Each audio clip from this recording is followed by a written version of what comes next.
We are live. Okay, folks. So last time, you found yourselves high in these snowbound mountains, which are shrouded in clouds. It was late afternoon, or just getting into evening, as you found yourselves straying from the path and on your way to Arkne. And you had to go through this somewhat narrow ravine. And in that ravine, you were ambushed by 3 bandits and their pet tigers. They dropped an avalanche on you. They ripped you apart with claws, for they were 3 were creatures, a were tiger and 2 were rats, shooting you with bolt and arrow. And things looked very dire. So dire that at one point, your the somewhat overly forthright, somewhat irritating but useful companion, Samson, agreed to draw a card from the deck of many things that you found labeled Property of Zendrig, Champion of the Red, below Proudheart House in Toreen, deep in the sealed basement under the Paladin's house. Samson drew the moon card and gained 3 wishes. His first wish, however, sent him back in time. And he arrived back at this moment in time with 6 horrific stab wounds, each crackling with a different kind of energy. Samson is dead. The were creature bandits have fled, along with any living pet tigers that remained, after you managed to fight them to almost to the end. You are now left, panting, your hot breath giving up puffs of steam, here in the windswept ravine, with the mysterious summery shrine that is free of snow, and with a flame burning in the center of it.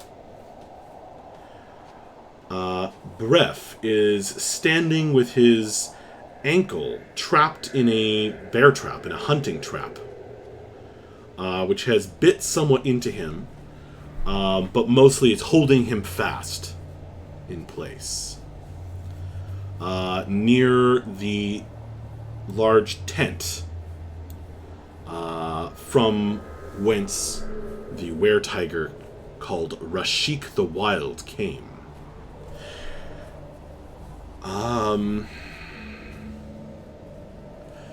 You are damaged, you are hurting, and you are perhaps somewhat confused, as Rashik spoke of things that some of you thought no one should know.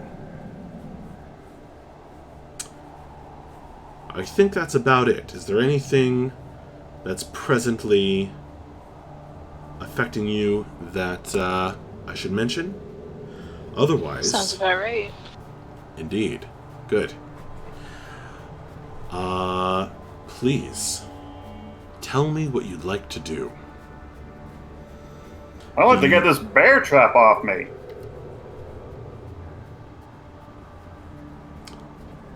All right. How would you like to go about doing that? Well, I'm going to kneel down and grab both sides and pull real hard in the hopes of resetting it. Can I come? All right. I think that's going to I'll be come a. see if I can help him. Oh, okay. You see Breath Since I'm reaching close. down and pushing against the metal cold against your fingers.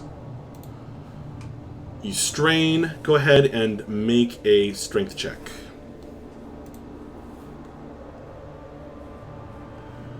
Just me or me and Mavra? Maver will give you advantage. –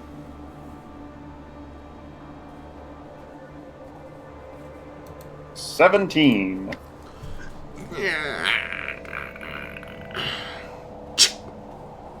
You pull it open, and your leg is now free. Thanks, Mavra. Whew! That was quite the fight.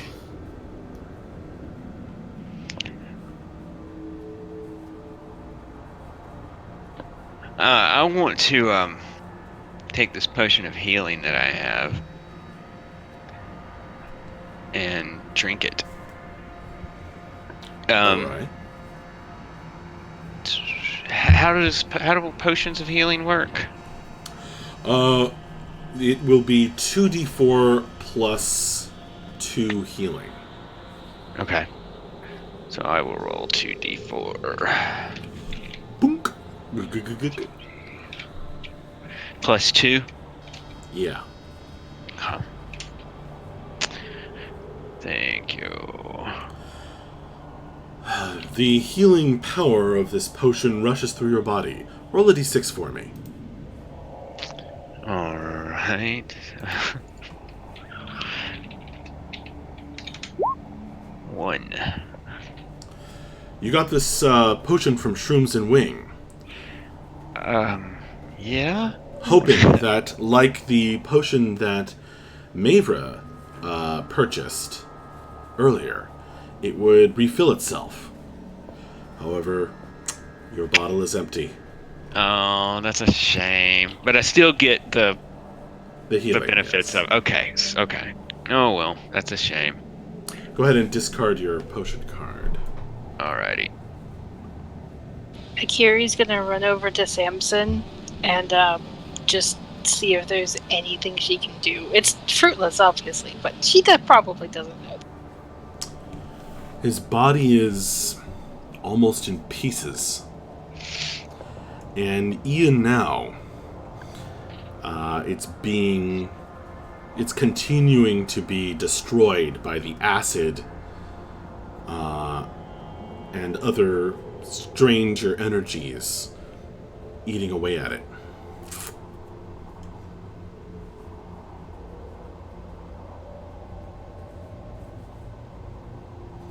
He is beyond your aid. I'm gonna make my way over. Yeah, I'm gonna make my way over to him. Yes, to him. Also, and I'm going to say, "Did you see what happened? What happened? All I saw was he. What happened?" Who did we lose? Haley? Oh, she's back. I don't know. He was here, and then he was gone, and then he came back, and he's dead. I don't know. I wonder if it has anything to do with the time he was a ghost and almost knocked the card out of my hand. I turn Maybe. to Breath and say, "What?" You know, back when we were in Taurine and I drew the card from the deck, and there was like a ghost Samson while he was He was in there inside with you though. in the They post didn't office? see that. I Oh, didn't yeah, see that. Wait, But what? it Wait, definitely you drew a had- card. Wait. Yeah. You drew a card? He Yeah. drew 2 cards actually.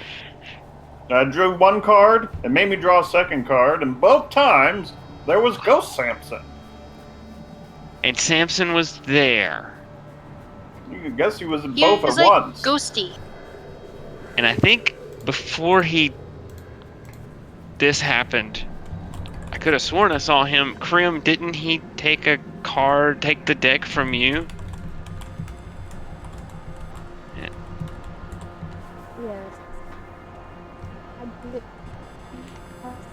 We can't hear you, Haley.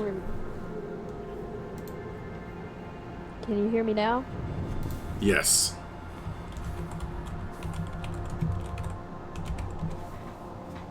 Okay. I think it's working. Can you hear me? Not a few words coming through. Yeah, I'm having trouble with it. Yeah, Alright, keep can you holding hear the me? mic close to your mouth, I think. That came through. Okay. But, I mean, I gave the deck to him. I knew it was powerful, but I was scared. I didn't Well, want to take a card, so. But he did.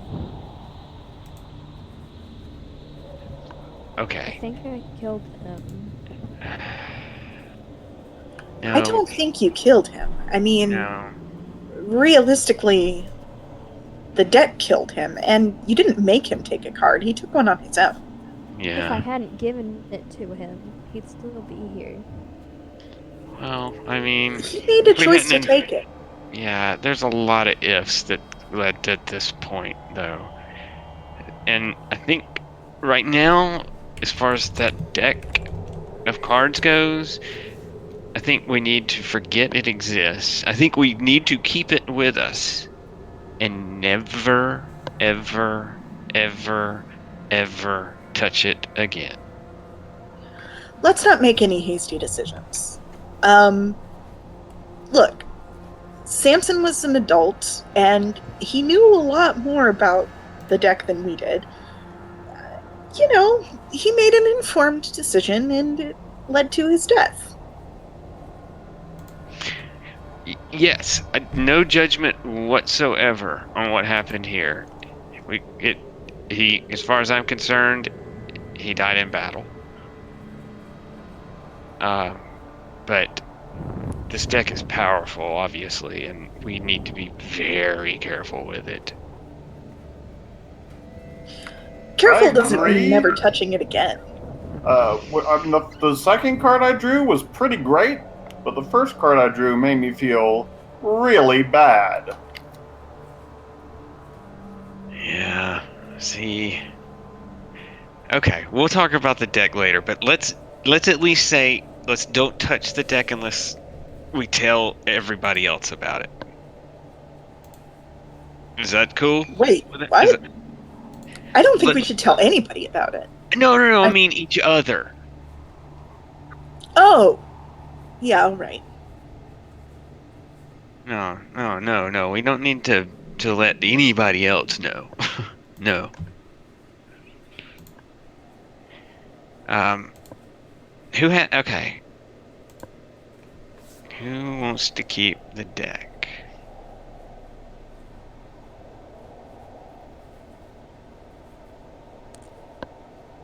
I'm gonna pick it up and put it in my pouch. You pick up the box. It feels strange in your grip now that you know what it can do. And place it with all the weight of fate and doom behind it in your pack.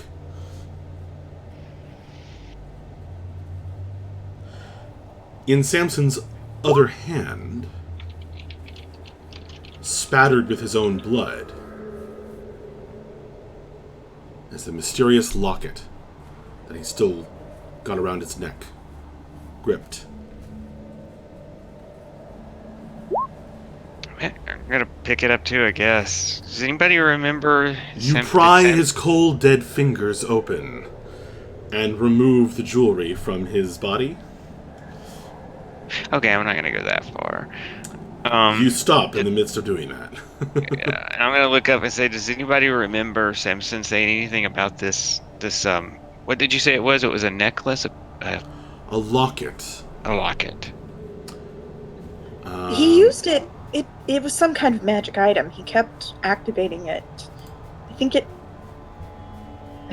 like cast mage armor or something. Was clearly important to him. Maybe it has.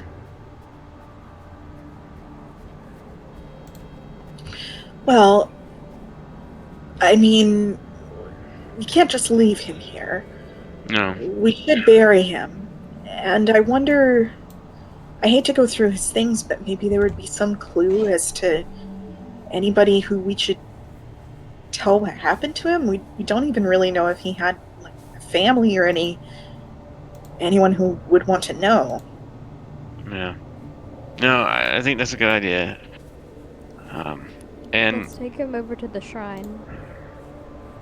okay.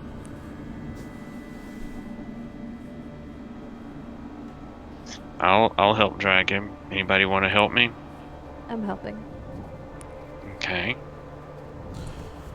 You take Samson's broken body over to the summary shrine, where you can feel the heat and warmth of the fire burning in the center.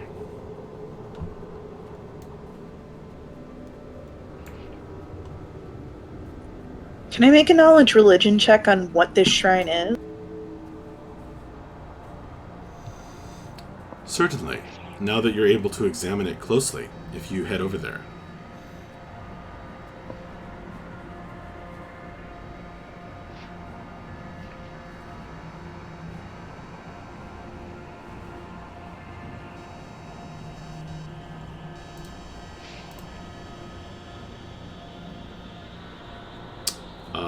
Do you want to make a religion check? I did. Oh, okay. We'll say that you move over there. It's a 14. 14. Well, you can determine that this is a shrine to Juojor.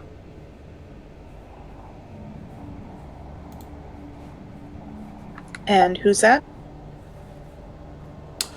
The laughing god of summer, of course.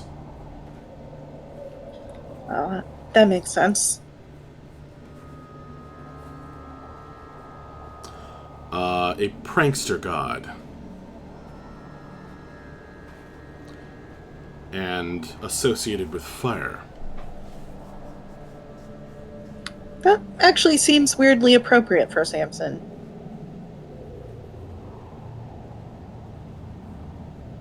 I agree. I think he'd like it.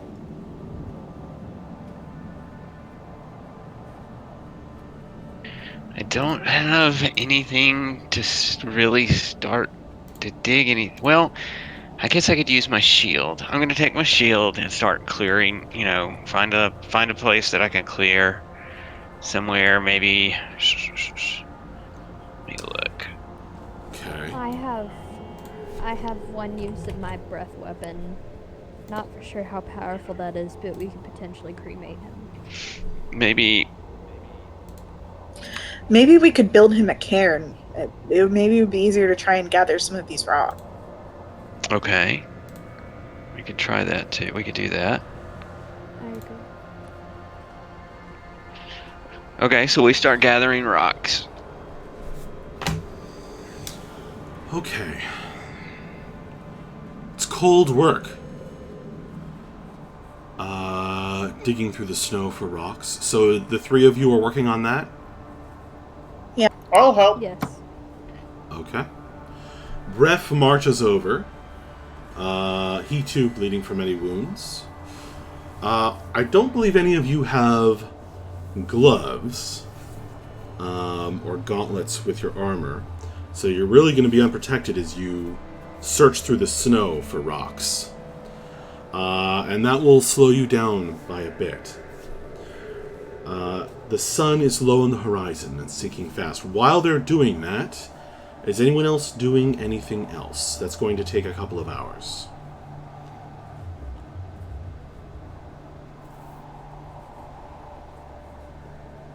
We need to gather up our stuff.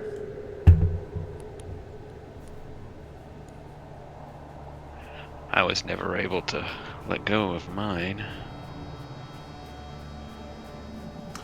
You gather up the weapons you dropped from the ground. That's pretty easy to do. Including Samson's dagger and the spattered blood where he stood. So, are we going to leave Samson with his locket? I think he'd want us to have it.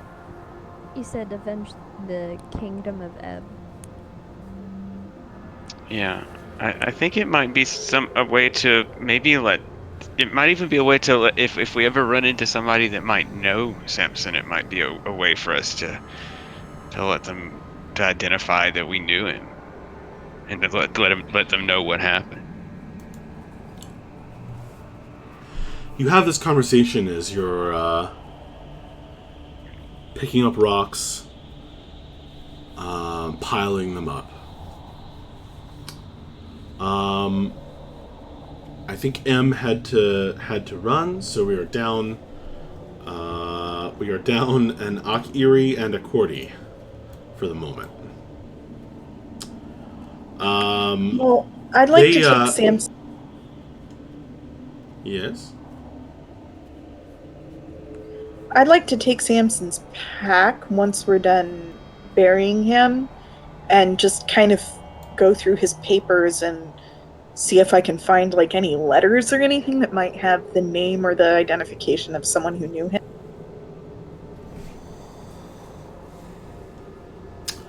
Yeah, you'll immediately find that all of them are addressed to the university in White Witch. That's kind of sad.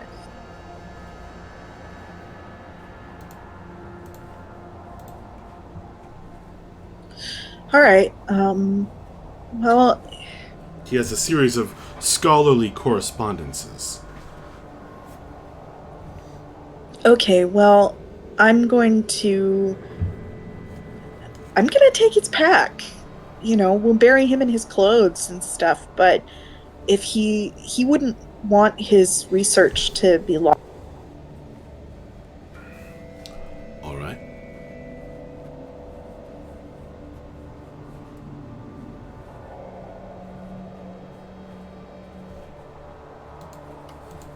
When I lived on the ship, when one of our crew would pass away, we would often take what belonged to them and use it in a way that they would have wanted. So I completely agree. This is, I think, what Samson would have wanted. I mean, we didn't know him very well, but I think that if this was his life's work, if he'd spent the last several hundred years on it, it would be a horribly sad thing to let it just rot out here in the wilderness where no one can benefit from. I agree.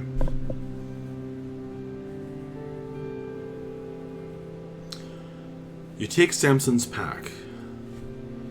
I can tell you most of what's in it, and I can text my brother to ask for the rest.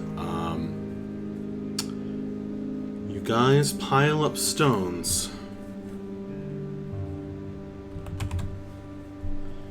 And make a heap of them next to the altar to Jodor.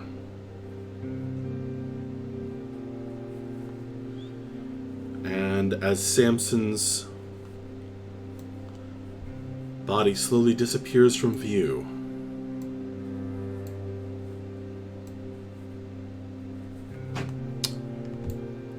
the old elf is buried. Can I make a sacrifice to Jodor?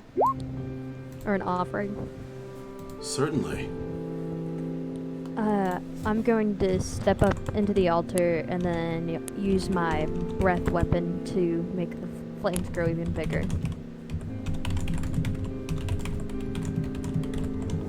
You're going to make the flames grow bigger and do what? Step up onto the altar. At least that's what it kind of looks like there's steps up onto the altar. Yeah. The fire twists higher, flickering in the blown wind of the ravine. And it's as if Samson's soul is flying away into the sky. For Samson. Then I turn and walk away. As you do so, the sun is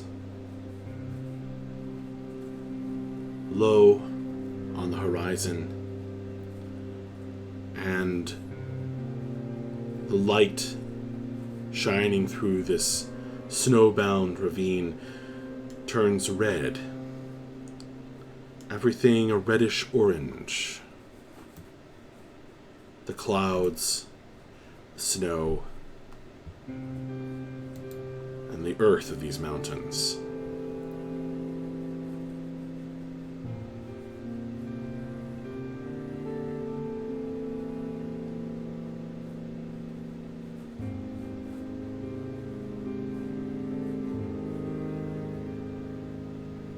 Okay. Should we It will be dark camp soon. here?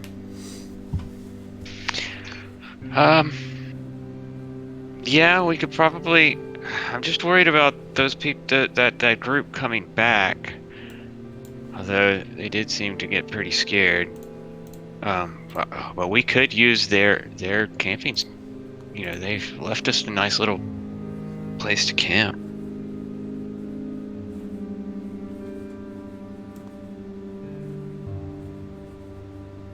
And yeah, They are down several tigers. True. Yeah, let's camp.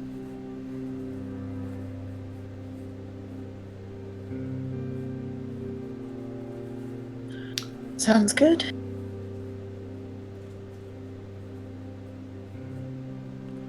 Could you guys show me where you go and what you do? I guess we're gonna go up there to the where they had their camp, and we stepped on another trap. Oh, dang. I'm gonna need Bref, Aquitus, and Crim to make dexterity saving throws. Yeah. Actually, I'll give you perception checks first as you approach. 19. That was almost a 20. Okay. Aquitus and Bref. You both, before you guys step there, you spot the telltale mounds of snow where these traps are expertly hidden.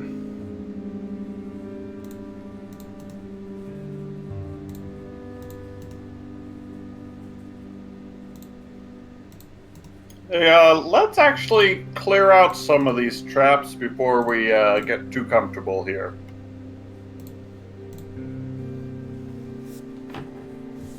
It's a good idea, Bref.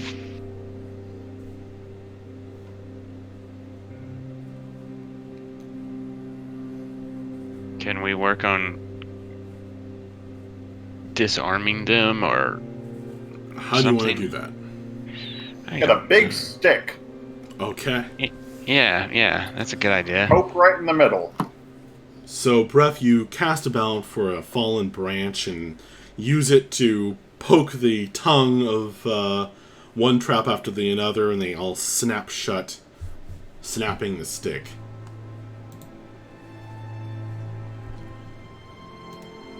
So those are all.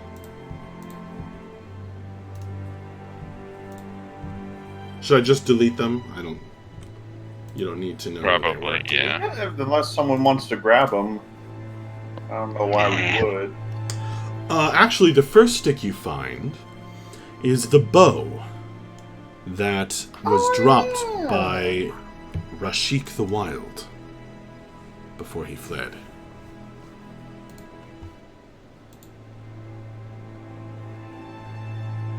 Did we drop? We didn't. The two were rats. They just fled. We didn't drop them, right? Correct. So the only things we killed were those tigers. Mm-hmm. I mean, we could skin the tigers. You now have a bunch of suppose. triggered hunting traps lying around with splintered wood.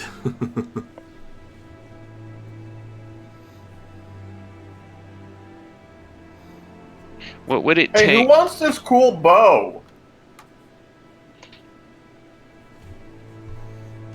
I mean, I'll take it if nobody else wants. I don't need a bow. I make mostly ranged attacks, so I'm good without a. Well, I'll take it then.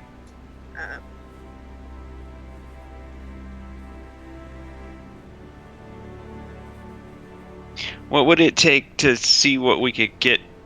Like, I don't know. I want to get the see if I can do it. Get a tiger pelt. That would probably be a survival check to see how you can skin it. Okay. Meanwhile, Bella, you take this strange bow and find it oddly marked with these kind of twisting patterns over it. Inlaid around the handle with pieces of jet.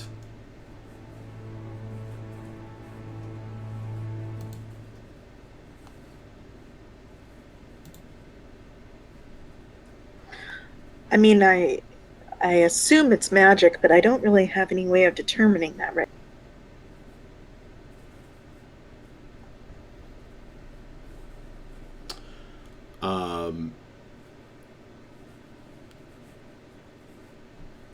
Well, you can also, in 5th edition, you can study something for an hour. Well, maybe once we settle down for the night. I wasn't sure if you were aware of that, so forgive me if you already knew. I was not. I was not aware, so I'll do that once we settle down for the night. Okay.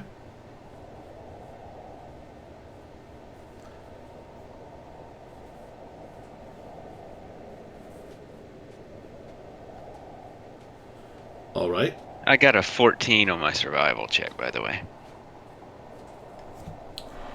Okay. You take out your sharpest implement, and you start cutting. Dagger, probably. Maybe You my got your sickle. dagger, and you start cutting, and peeling, and there's that awful noise it makes. But you are able to start getting this raw pelt. Bloody, but whole from the tiger. Now there's a skinned tiger carcass.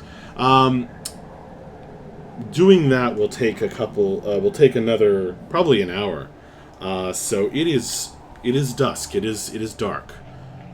By the time you finish, what are the rest of you doing? Well, now that things have calmed down, I'm gonna spend some time checking out these cool boots that I've been walking in all day. I forgot something. Bella, after a minute, you went zoop, back to full size. Oh, right. Thank you. I'm going to check out the Rod of the Rockworm. Where are you guys doing these things? So this campfire image I'm guessing that's not an active burning campfire at the moment? Well, by now it will be nothing more than a few embers, still sputtering in the snow. Is there any dry wood around? Dry wood? Or at You'd be least hard-pressed to flammable wood. find that. There's certainly wood around. There are trees. I'm going to try and find the best wood I can to get this fire going again. Okay, I'll light there's a it couple with of dead a trees firebolt. around. You take a firebolt. Sorry? I'll light it with a firebolt. All right. So, Bref, you pull some of the branches off the tree as the sun is setting, and find a few more lying about. You shake the snow off and toss them into the fire, and with a few judicious uses of firebolt from the golden-scaled dragonborn, the campfire is once again blazing merrily, sending up a column of smoke into the now dusk air from the wet wood.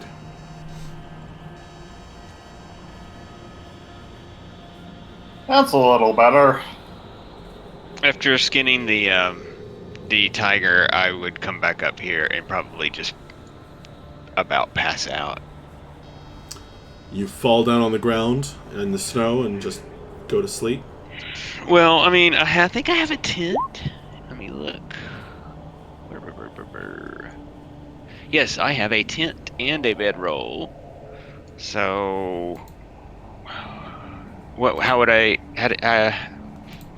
So I can use those. All right, where will you pitch your tent? Are you going to do it right next to where the bandits have theirs? Had theirs? Is there? That's what I'm thinking. Yeah, close to the fire that just got stoked again. Right about where I am now, probably. All right. You kind of scuff some snow aside with your foot and set up a tent in the dark. Although you can see in the dark, so that's not such a big problem. And before you know it, you are ready to sleep off the day's problems.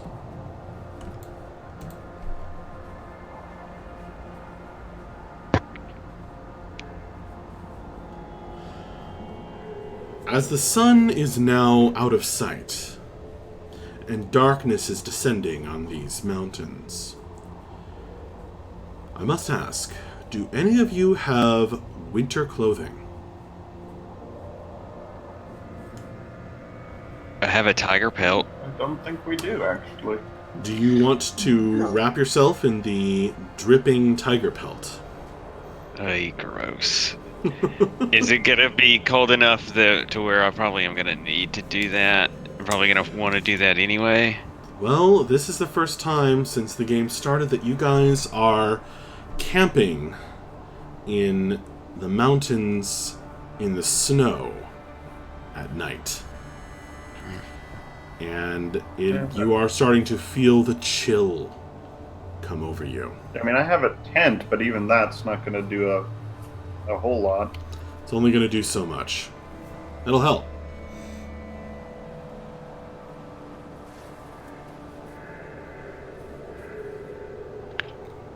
All right. Well, I don't want to be, that bard, but we could all sleep in a pile. Yeah. Bella, I assume you've gone and joined the rest? Yeah. Now that some tents are already set up anyway, thought there is a nice, warm, I assume it's warm, shrine. Saying that, as Bella leaves the shrine, the fire goes out. The magic fire event lit up when you guys entered the area. Was heat coming off of it? Yes. But there's also the shrine itself seems to be warm, summery. Well, we could sleep around the shrine then. I mean, we'll still probably be cold, but we won't be as cold. And there's no snow immediately around the shrine, which means if we just sort of formed a circle around it, we would. None of us would actually have to sleep in the snow.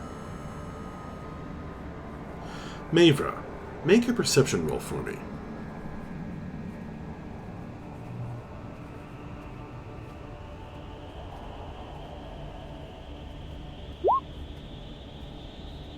$22. Standing before the bandits' tent, as you are now, you see a marking on the flaps of the tent that matches this kind of jagged zigzag marking that matches what was on their collars that they were all wearing, as well as the tigers.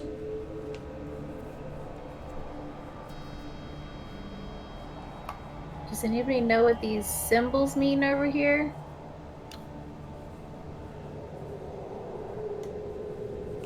It's a little hard to make out with the flapping of the tent flaps in the wind. I think I already said I went to bed, so I don't guess I could do anything. All right. Krim is sitting with her back towards the fire, just facing out, not really paying attention to anything. The fire does help to keep you warm, but it's a cold night.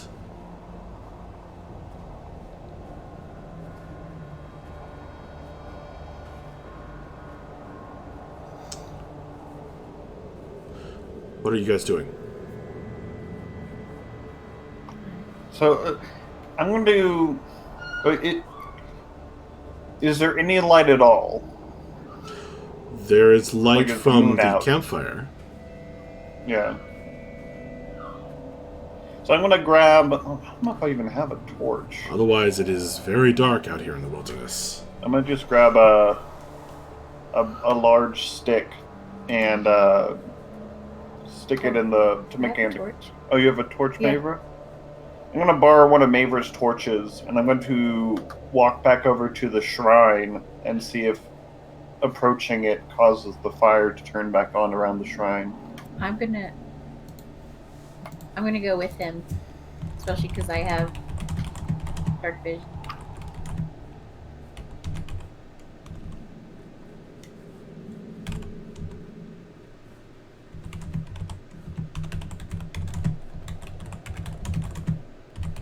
Sorry, you're going to do what?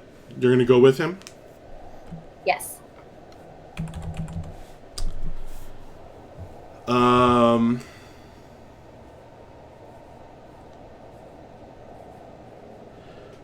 Okay.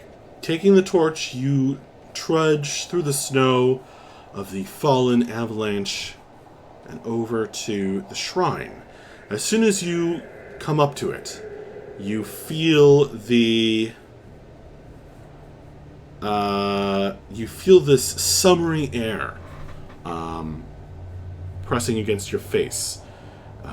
It's a welcome feeling since you've been experiencing the cold, frosty wind for the past hour or so. Gosh, what do I have on me? I don't really buy a lot. Would I have heard anything about this deity? Any idea what kind? Like, I know they're a trickster based on what was shared earlier. But just in terms of like the kind of things they like. You can make a religion check if you like. Intelligence-based Oh, skills. Unfortunately, you are less familiar with this god than you are with a feasty, also known as Umberly. You know what? The gods like gold. All gods like gold. I'm going to take a gold piece and lay it on the altar and say, if it pleases you, let us sleep here tonight. When you lay the coin on the side of the altar, plink, foosh, The flame in the center of it arises once more. You are bathed in its light and warmth. The twisting, churning flame seems to blow in a wind all its own, not matching the wind blowing through the ravine. Awesome. I'm going to set up my tent over here. Neighbor, let's go get the others. I'll carry Equitus. I think he's already asleep.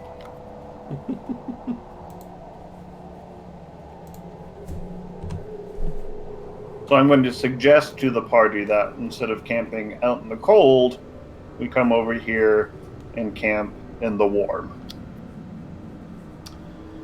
Alright, so you go, you guys pick up your stuff and you move your tents and sleeping bags over to the shrine. Equitus, sleepy as you are. What? Your breath was coming in like burning ice. God damn, it's fucking cold. Alright, let's go. Akiri is shivering and floofing her feathers. Even Cordy is cold, as night has descended. And she will probably want to be in a tent as well. Well, I would like, free tent. I'd like to come over and check out the bandits' tent and see if, check it for traps. All right, make a investigation check.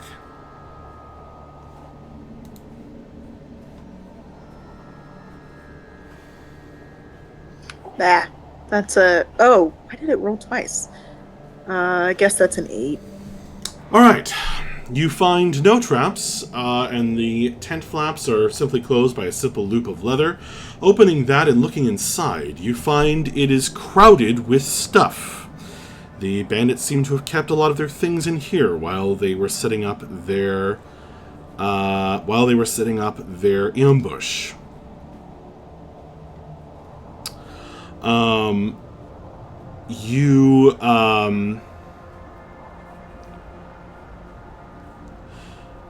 You look inside. Yeah, there's piles of like furs and blankets and looks like frozen bits of meat or dried meat perhaps as well. Different foodstuffs. There are also looks like some equipment and a small chest,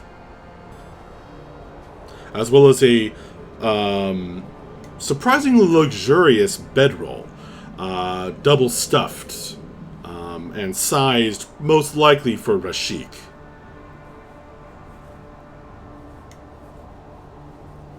All right, well, I'll enlist the help of Bref or Maver, some of the stronger ones to come and help carry these things over.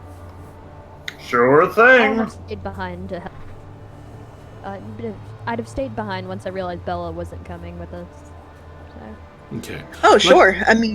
Everyone can help carry. I'm Like I curled said- back up in my tent, trying to go back to sleep. You try to go back to sleep, and you shiver as you're lying still and the cold sets in.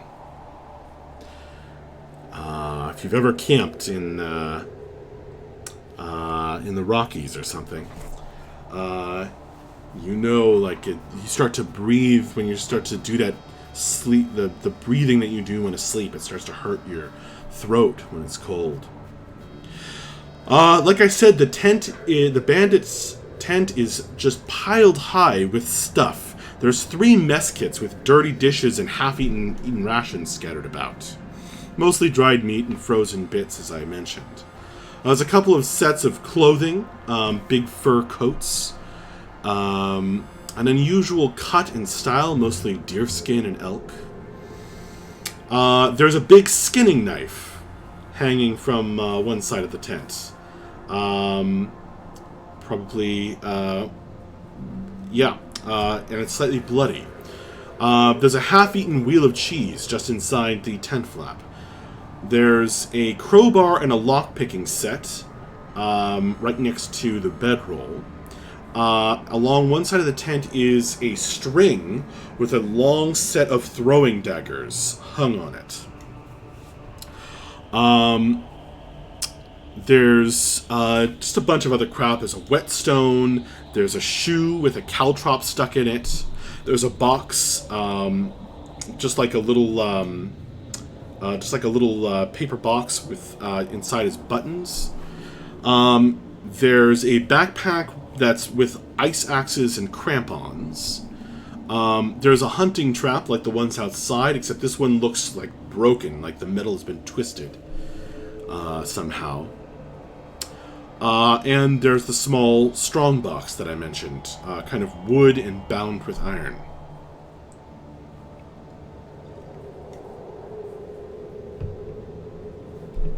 Krim hasn't had new clothes in 2 years, so she's definitely going to take the clothing. All right, then. For now, I'm going to focus on taking the rations and the blankets and bedrolls and all, any like coats and things over to the group, so that we can just make it through the night. I mean, so there are 3 sets of warm winter clothing. So I'll gather it all up and take it over to everybody. Okay. So you take the food and the clothing over to everybody and share that around, leaving the rest of it inside. I'll grab the strong box. Okay. You grab the small strong box. It's the box itself is heavy, and you feel something. It's not. You don't feel like there's not really a lot of contents moving around, but you can tell there's stuff in it from the uneven weight.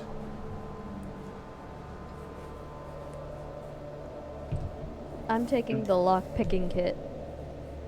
Sure. Breath assumes it's the Were-Tiger's collection of cool rocks. That's probably Okay. pretty close to true.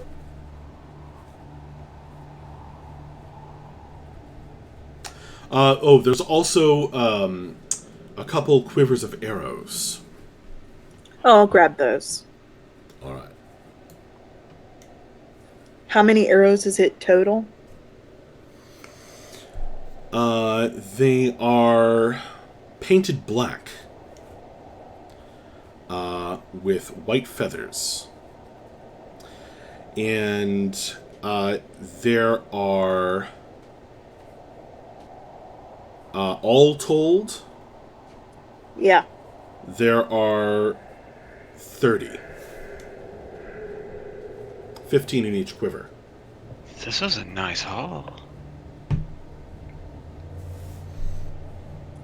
Well, we almost died, so Some of us died. But yeah.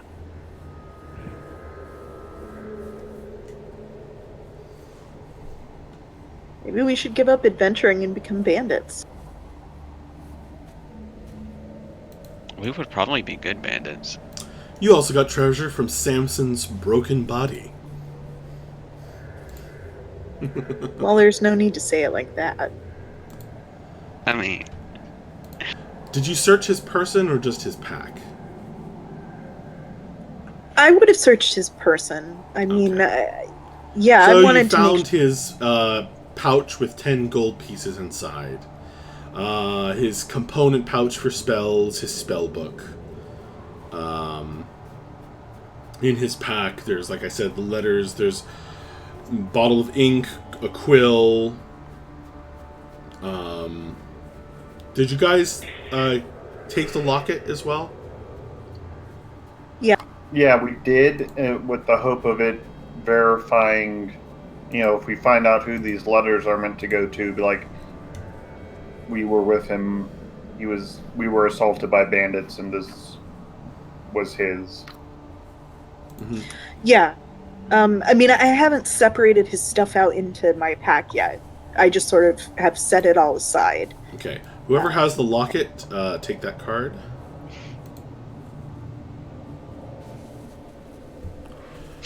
I guess maybe I would have taken it when I took the deck. I mean, unless somebody else says something different. You take the blood-spattered locket.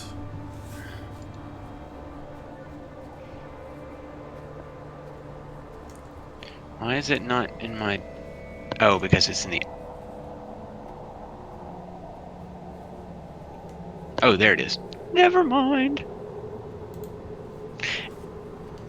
And at some point tonight, I'm probably going to want to attune to it. Oh, hey, Lion Nation in the Twitch chat. Didn't get on to see the beginning. Was I properly mourned? You were. It was a very touching scene.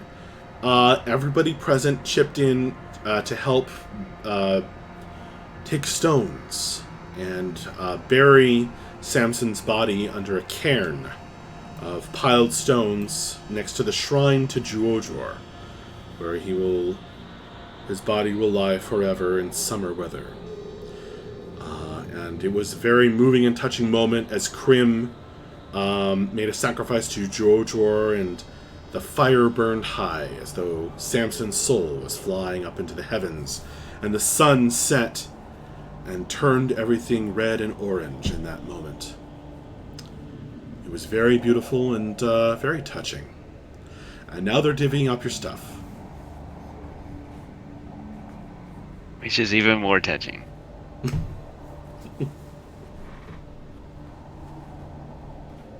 Yeah, because we're touching it. Hi, Em. Hi, I'm back. So yeah, at some point this evening, I would like to spend some time studying the locket and attuning to it. Just like I'm studying my boots. And I'm studying my bow. We all have stuff. Yes, and me My with the rod of the rockworm. Wait, no. Okay.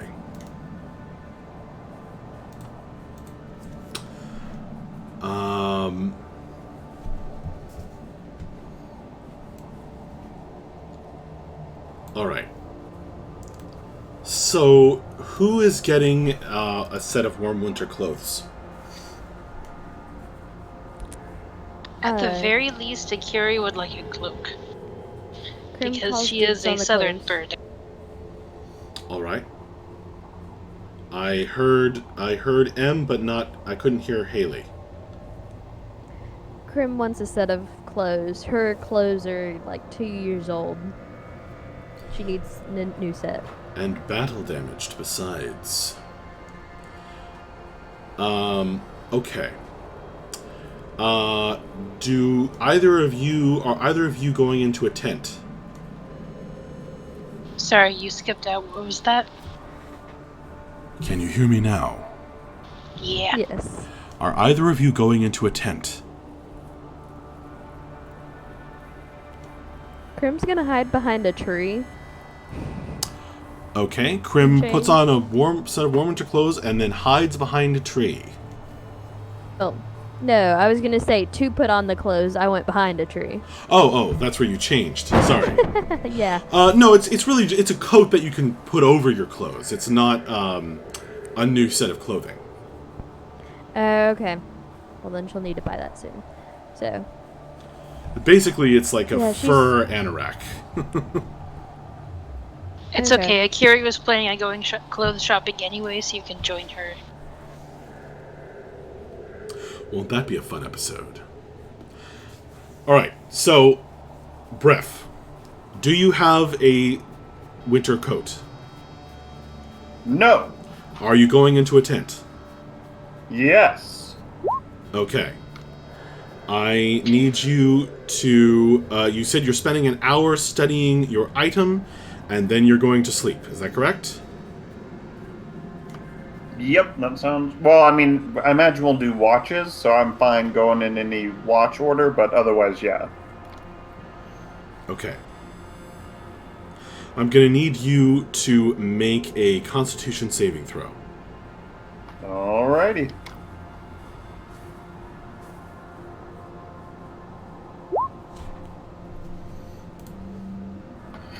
10. All right. You said you are going in a tent, but you do not have a coat. I have a bedroll and a tent. Okay. And I'm camped out around the shrine. You are indeed, and that helps a bit, quite a bit. Okay, you will not suffer over much from the cold, although it is uncomfortable. You will be able to sleep. You examine your item, which was the boots? Correct. Indeed.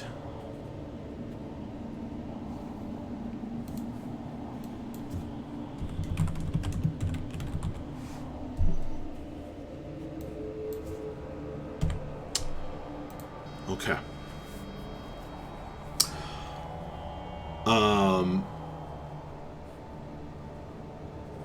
Bref, these are known.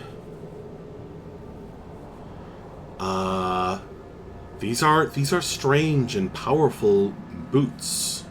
These magic boots that appeared in your hand when you drew the card from the deck of many things. Decorated, as they are, with swallows and swirling patterns that suggest wind.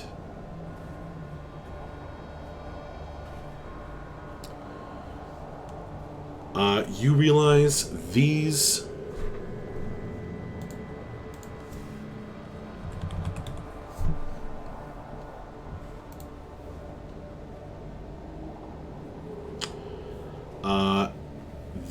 are boots of speed.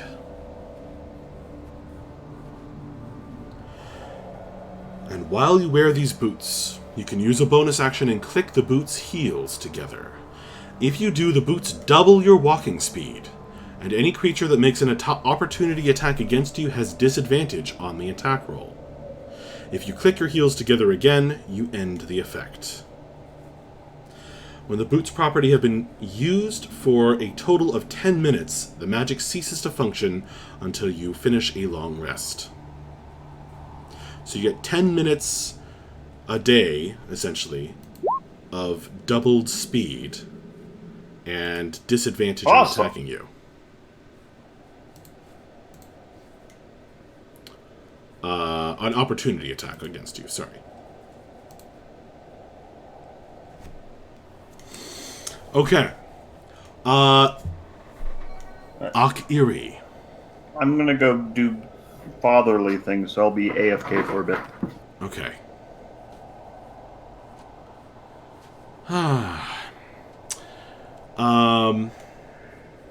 Arkne. Yes. Do you have a set of winter coat? She can use it, or she can give it to someone else who needs it more. That's not a yes or a no. So... You don't have one on your character sheet from before today? No.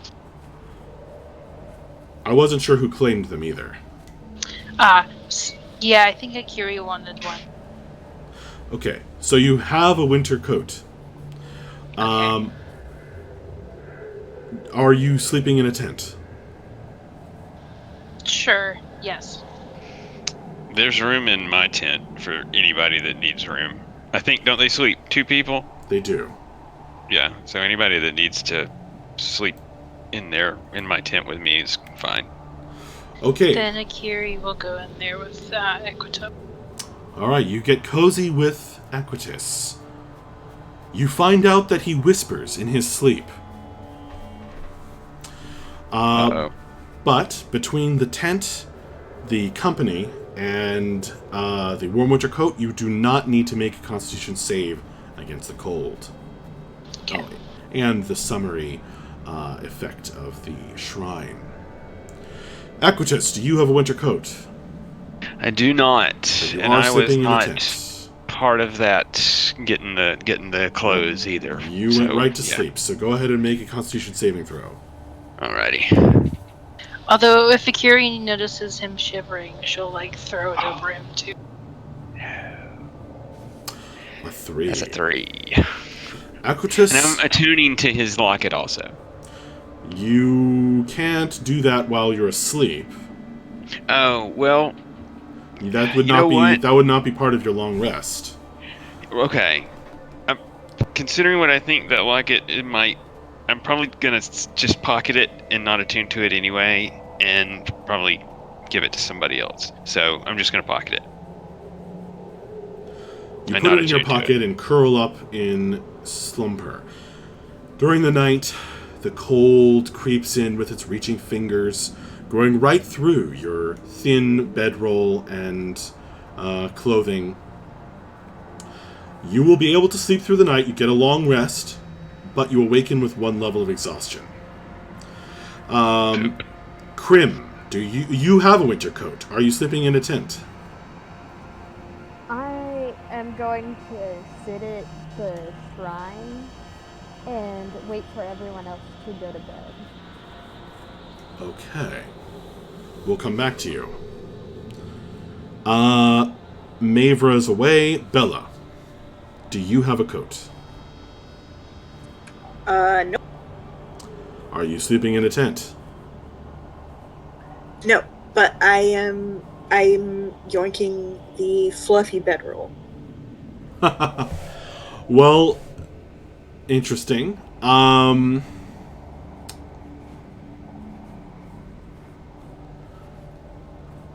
It does smell very strongly of a kind of a musk. Or dander. I mean, yes, but it's freezing outside. True. You know, I bet it doesn't smell as bad as Aquitus's tiger pelt. Okay. So you're not going in a tent, and you don't have a winter coat, but you do have the fluffy stolen bedroll. Go ahead and make a Constitution saving throw as you curl up against the summery Shrine of Juojor for warmth.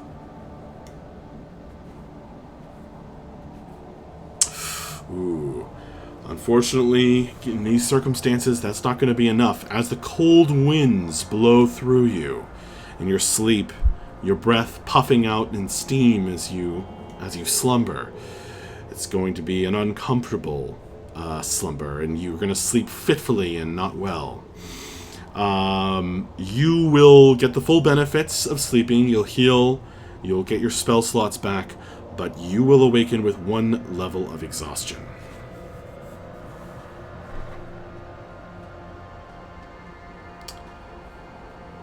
All right. And Mavra's away, and I already did Bref. I don't think Bref's back yet. Are you back yet? He turned off his camera. Okay, I don't think so.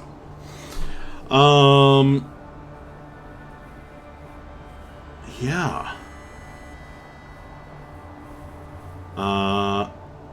So you guys are setting up watches. I was waiting for everyone to go to sleep. Right. So, Krim, are you taking first watch, in other words? Yes. Or just kind of doing it without talking about it? Yeah, just doing it without talking about it. Okay. So, Krim wants first watch. Krim, a few hours in, you're cold, you're huddled in the winter blanket. You're the only one awake. Everyone else is slumbering. I'm gonna go probably about... I'm gonna go hide in the cover of this tree. And I'm just gonna take, 30 minutes to, cry and mourn privately by myself. You mourn Samson.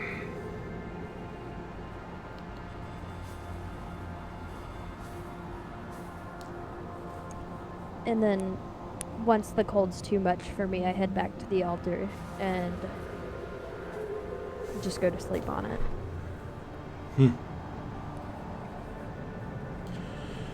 It's hard stone, but at least it's warm. Your tears melt again, having frozen on your scaly face. And right next to Samson's body, beneath the cairn that you all built,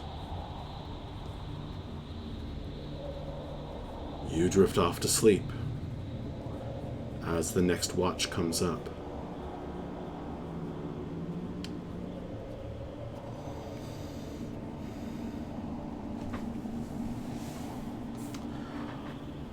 Go ahead and make a perception roll for me.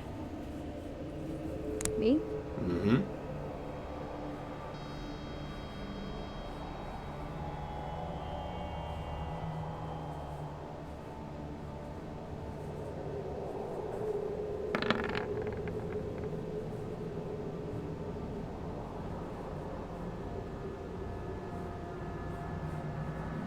$17. Just before closing your tear-stained eyes,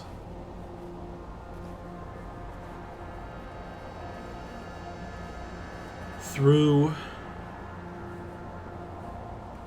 the smoke of this strange divine fire, over the cairn that holds Samson, from your perspective, but far off in the distance, just below the clouds that shroud the tops of these mountains, you think you see a great winged shape with a long, long, spiky tail trailing behind it. It's there, gives a flap of its mighty wings, and passes into those clouds.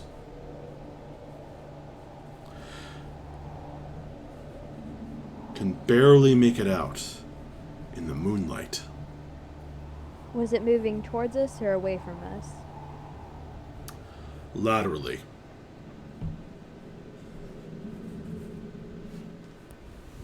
It was moving toward the mountain peak in the cloud. I think I'm just gonna go to sleep then.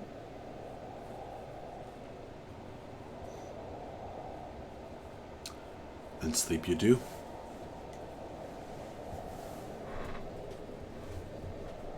Who's on second watch? Akiri will take it with someone else Make a perception if roll. they want. I'll take it. I'll join it. Well, I can. Bella shivering. Wait, sorry, who is taking it?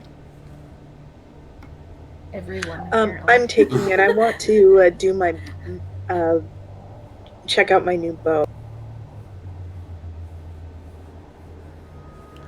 Indeed.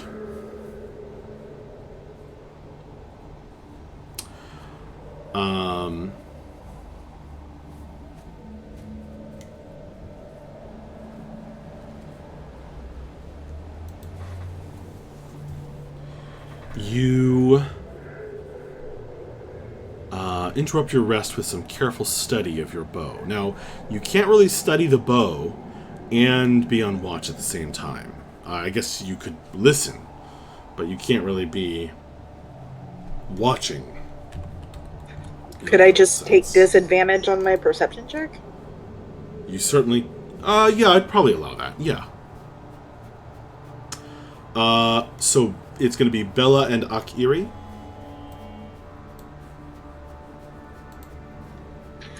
Disadvantage successful. You defeated the disadvantage by rolling the same thing twice. That's okay. Akiri made up for you with the 21. I think you had Bardic Inspiration, Akiri, but I think it is faded now. I think it only lasts an hour. Alright. Yeah, it doesn't last super long. Okay. Your watch passes uneventfully, although Bella's... Yes? Never mind, keep going. Although I'll when you're done. Okay. Although Bella's studies do yield some fruit.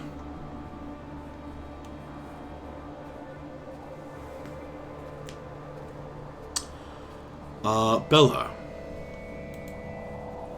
Yep. This is a penumbral longbow.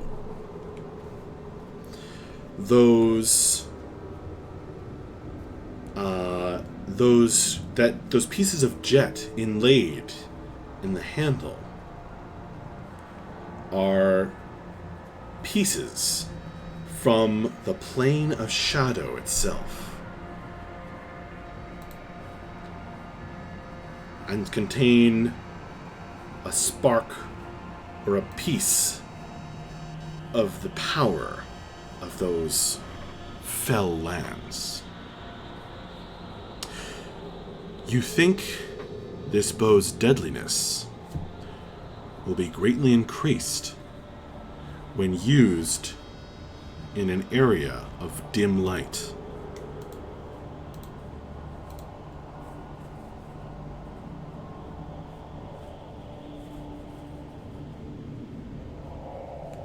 That's really cool.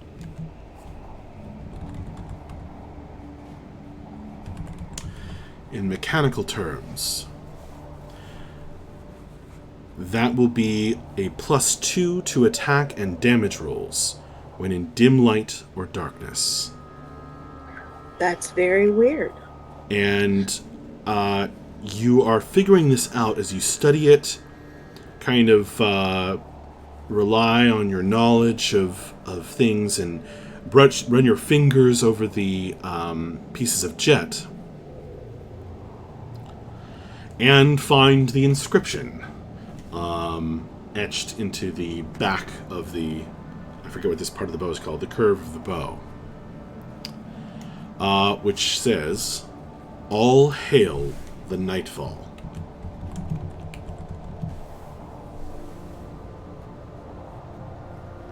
Interesting. Bella got a spooky bow. Out of character, me is just, ooh, that's so my aesthetic.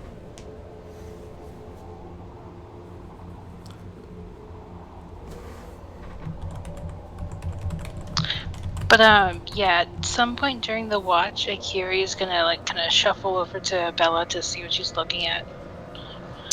Okay. Be like, it's gonna be like, you know, Bella, really disappointed I didn't get to talk to Samson about something, cause, you know, cause he was at that he said he was from an academy, right? A university. I really wanted to talk to him about it because it sounds really cool, and like I'm not super smart, but my brother is. He's crazy smart, and I think he would be really cool. I think it'd be really cool for him to go there. But I just wanted to talk to Samson about it and see if there's any way he could my brother could go there. Oh well.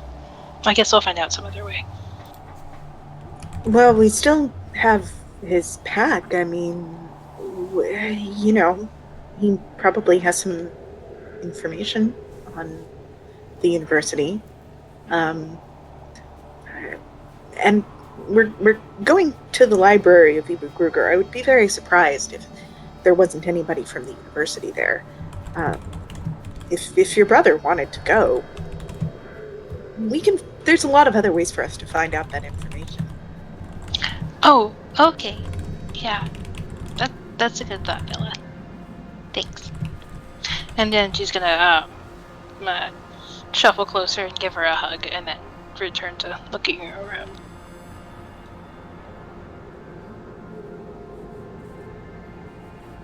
Okay. All right. Well, some interesting information was learned on this watch. Are you guys doing anything else?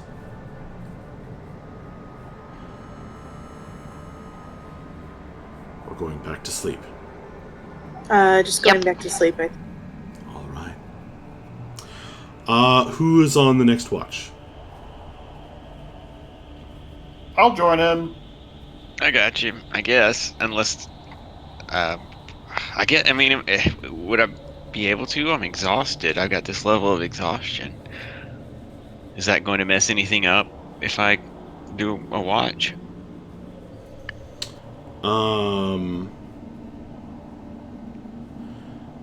The exhaustion won't be applied until the following morning. I was just trying to get through everybody. Oh, okay. Then I will stay up and watch with breath. All right. Both of you make perception roll.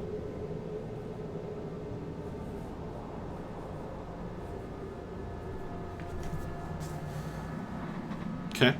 13 and 14. One of you has dark vision. The other can use the light from the shrine. You guys keep watch over the light on the flickering snow.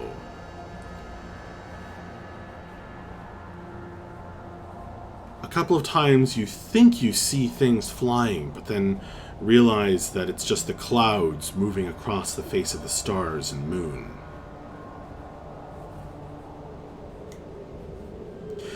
Is there anything else you want to do during this watch? Hey, breath. Yeah. Nice night. Cold. I say I'm real glad we found this shrine here, or I don't know what we'd do. Yeah. Yeah. Well, I don't know. I don't really have anything to say. Hey, do you know anything about, were creatures? I don't think so. Do I, you think? I don't think so. I think these are the first... I mean, I know that they exist, but I am pretty sure these are the first ones I've run into. Why do you ask? Well, when I was growing up, I never met one that I know of, but I'd always hear stories about them, and anytime one would cut you, that would be what passed on the curse. And I got cut pretty bad by that were-tiger. So, Oh. I'm not sure if I'm cursed or not. Well, we are... How do you feel since? Do you feel any differently? I feel pretty normal. Okay. Well, we are going to this big library, and this library may have some information on how that curse is passed. Or, who might know something about this? Kiri, she knows things about these kinds of more, maybe even Krim also, because you might want to talk to some. I know a little bit about some of these arcane kind of things, but they know some more, so you might want to ask them, or we may find some information at this library. That's some good advice.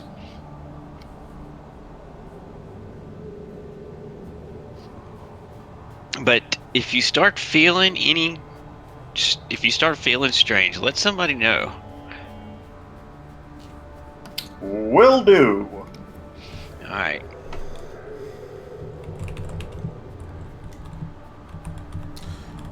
All right. Do you guys go to sleep after that? I think so, yeah. Yeah. It's tough to get any sleep, especially for you, Equitus. With this cold reaching into you all the time. Bref, before going to sleep, you stayed up for an hour and studied those boots with the swallows and wind embroidered on them. And then you woke up a few hours later to do a watch for a couple of hours. So you finally fell asleep, and you sleep like the dead. But you are not dead, for you dream.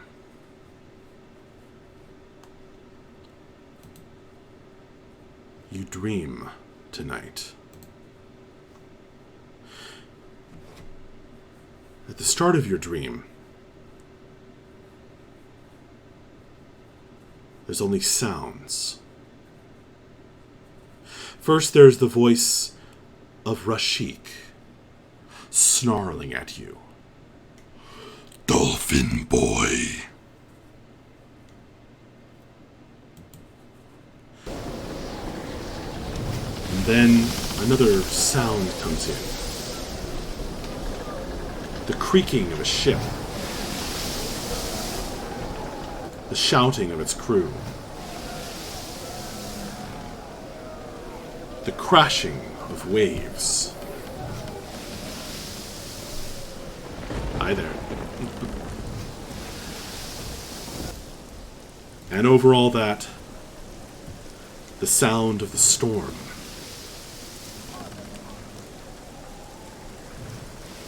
Wind roaring, whipping the spray across the deck like slingshot bullets.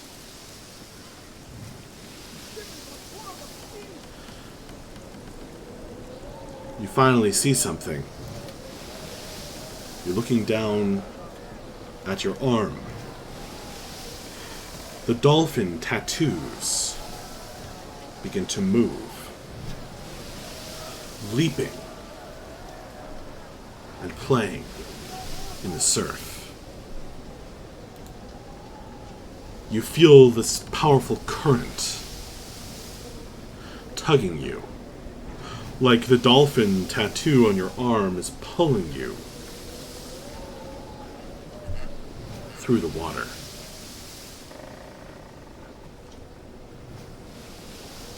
You take a breath and realize you have just been pulled out of the water.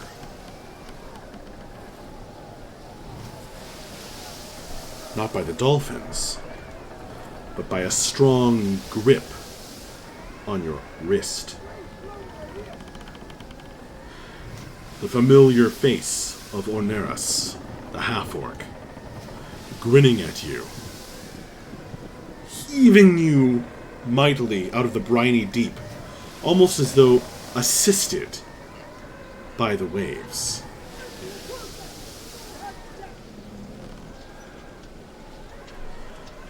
He pulls you on deck,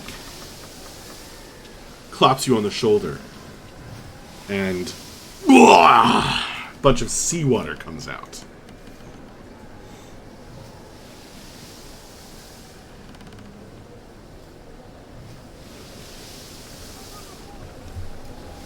And then you wake up.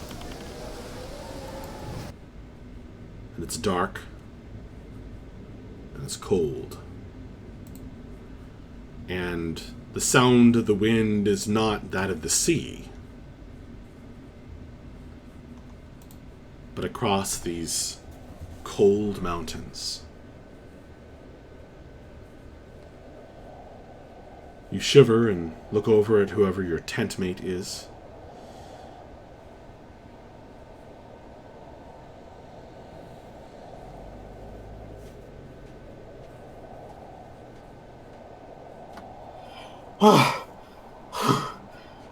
Does anything seem strange around me? You sit up. There's a glow coming from inside your bedroll.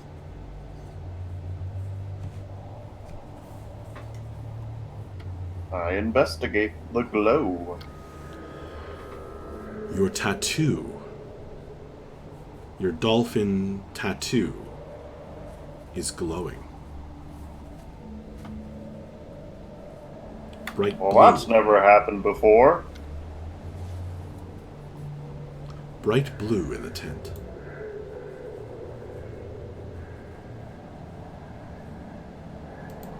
I touch it. Does it feel different?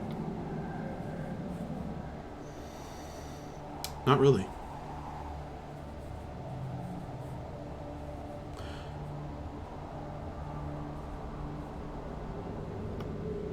Oh, I'm just gonna Feels like your arm. kind of concentrate on it.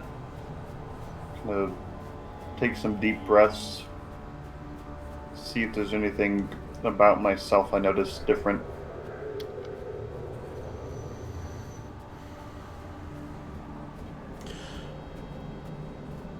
You just feel like that was very real and very connected to your past. You remember the tattoo artist that put this on your skin. The way they smelled. How much it hurt.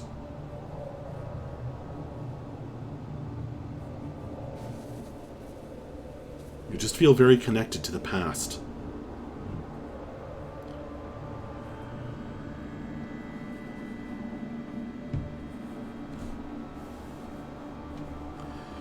It's very dark. It's 4 or 5 in the morning.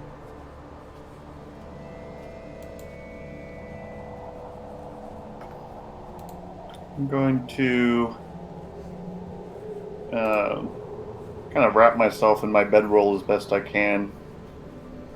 I'm going to step outside, and I'm going to place another gold onto the altar and say a quick prayer and say, if Ornerus is out there tonight, can you watch over him?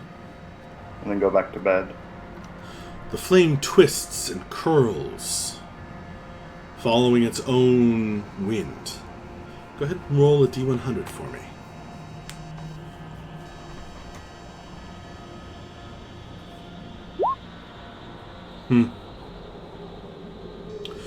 You're about to turn back to go to bed when trail of blue comes up through the flames. At this time, who was next on watch?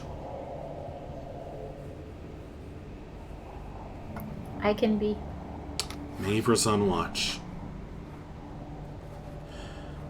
You're seeing this, Mavra. Dolphins begin to leap through the flames, shapes in the fire.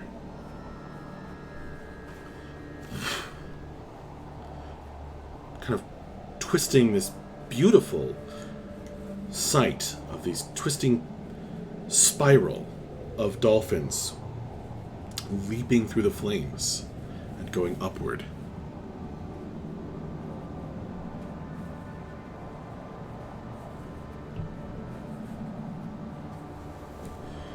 You feel breath. You feel a power leaving you and heading off toward Orneras.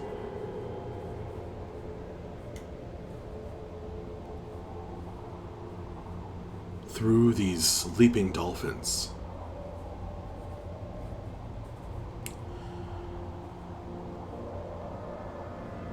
You can spend hit dice and give them to Orneras. You feel this pull on your arm like someone lifting you up out of the storm-tossed sea. You realize if you raise it, you can spend them. I'm giving all 4. The glowing dolphins leap from your arm. Your tattoo's still there, it's just the glow has left. Joins the spiral of dolphins in the fire.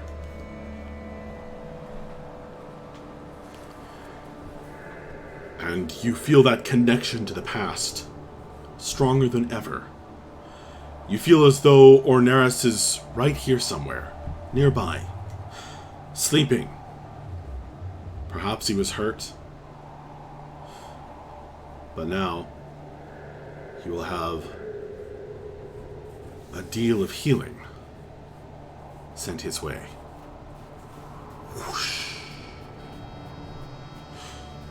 Slowly, the magic kind of curls up with the fire and the smoke and begins to fade.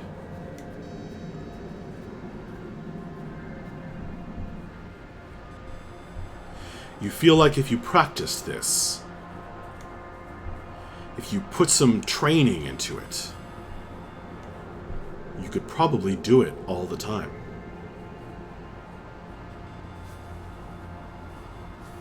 Neat.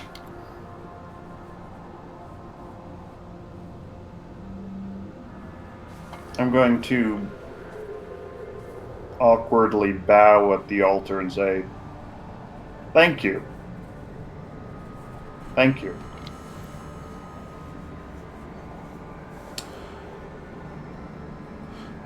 It's hard to say for certain, but you feel like the flickering fire bows back.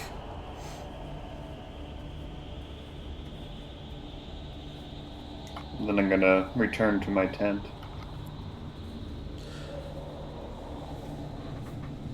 When you sleep, this time it is dreamless and deep.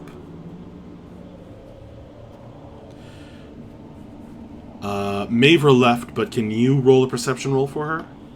Yeah, and then I'll probably go relieve her. She's looking after a little one. Yes. Let's see.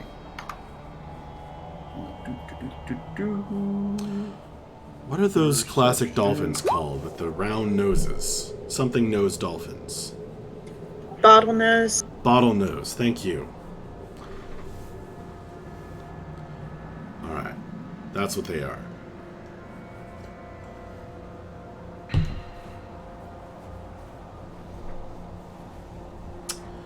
Okay.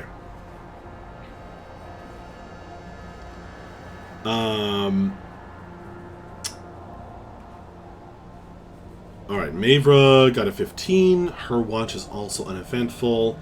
I believe you guys mostly watch through the night. Cordy can also take a watch. And you will all awaken healed. Welcome back, Mavra. Your watch was otherwise uneventful, but you did witness this strange magic worked by breath. Perhaps you can converse with him about it later if you wish to do so. But for now, the night is finally ending. The sun is finally coming up. And it is the next day.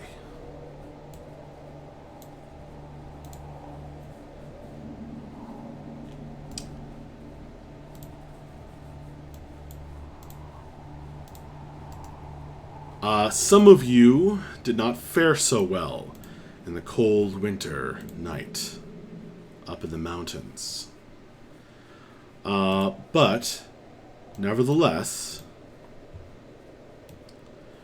you all refresh your spell slots.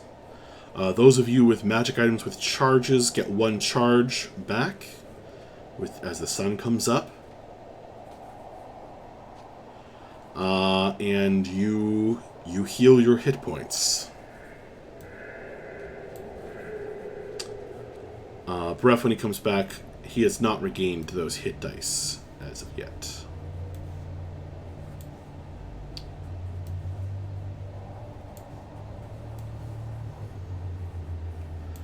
So, you're awake. The body of Samson has probably frozen in the stone cairn over the night. You make a breakfast of rations. I should advance the calendar. I believe it is now the 26th. Oh, yes. I believe that is correct.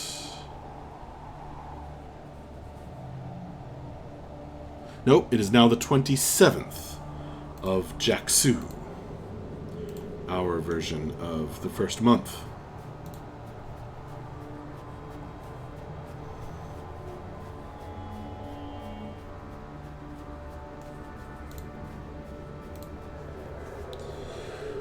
So,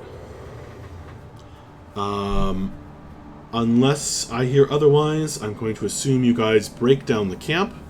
Please mark off a day's worth of food from your packs. And if anyone doesn't have any, please get from somebody else. Echo just needs some food. And you had a rather short day of travel the previous day. You got out late from Taurine, and you stopped fairly early. So there may be a bit of distance between you and your eventual goal. Who's going to give Equitus some food for the previous day? I'll share. Alright. So, Thank you, you're sir. going to mark off 2 days worth of food. Everyone else mark off 1 day's worth. And then you begin to travel again through these mountains. You guys, I think, know by now how this works. So unless you want to tell me that you're doing something else, how will you navigate? How will you find the path again? How will you make your way through this dangerous terrain? Do you want to do anything with the rest of the items in the bandit tent? Or anything else this day? We should probably leave them for someone else to find if nobody wants them. If Or- we got everything that we need.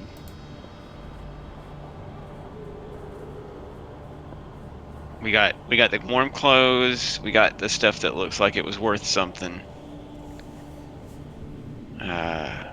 Was there food? Yeah, we There should take the was. food. Yeah, I would like some food. Alright.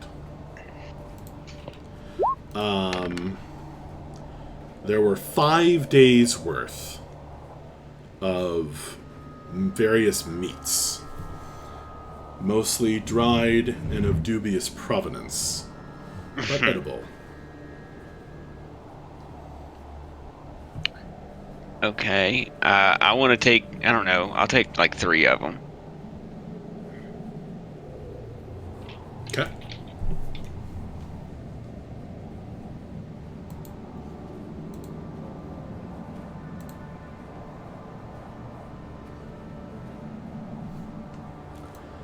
So,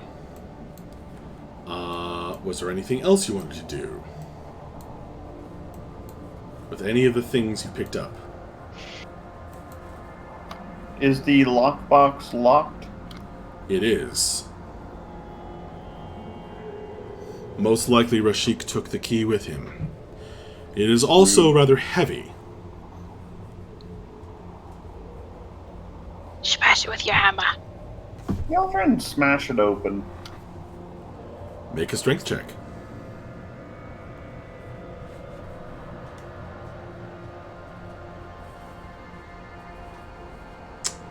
That's a save, but Sorry. you will not succeed. You hit it with your hammer, and it is much sturdier than that. This is really well built.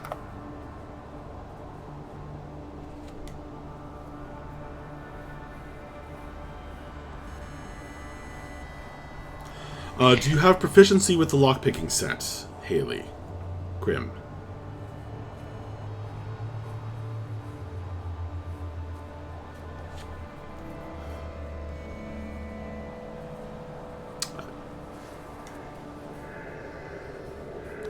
Do I need to do something to get proficiency? Get training, yo. You can become trained in it. You can study and learn.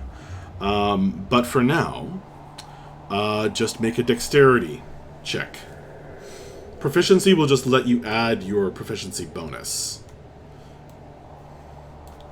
You can just try to use the tools as best you can.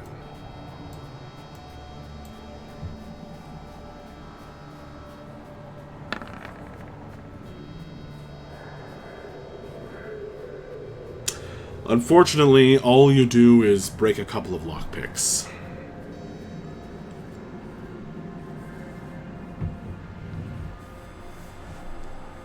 Can Akiri go, here, let me try, and then take a lockpick from Krim and try to go at it?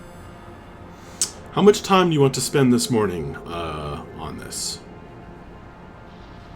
I don't know, we might just be fiddling with it. Okay, you're fiddling with it over breakfast.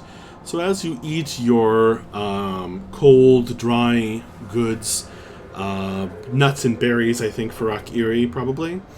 Yeah. Go ahead and make your own dexterity check. Okay. And this is just straight dex, right? It has a dent it has a scratch on the side from Bref's maul, chock-a-block. But it is not. It is otherwise undamaged. Straight dexterity check to use the lockpicks.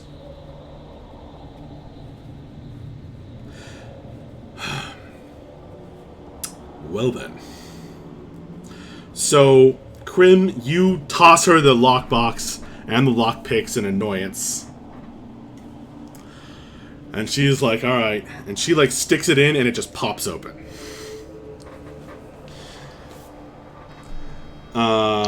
Just go, oh, thanks for helping me with that, Krim. Inside. Yeah, I loosened it up for you. Indeed. Inside, you find a envelope and a carefully wrapped bundle in soft velvet.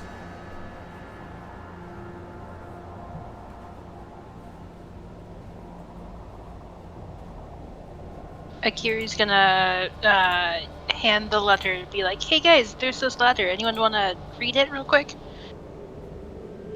And then look wave at it it. Is there- around.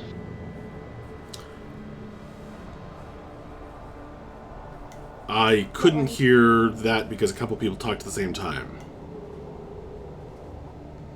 What was that? Go for it, Bella. Bella will take the. Okay, you find the envelope is somewhat chewed up. Like literally something chewed on it. And so is the letter inside. Danielle, how close is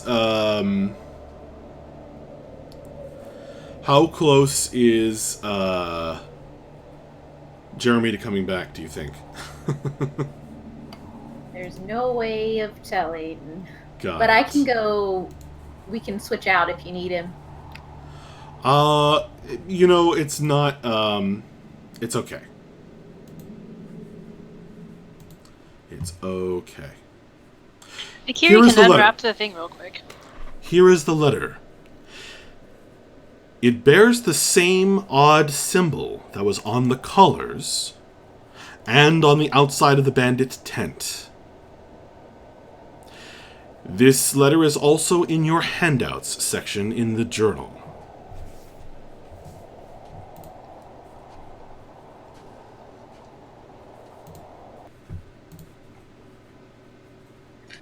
That's very creepy.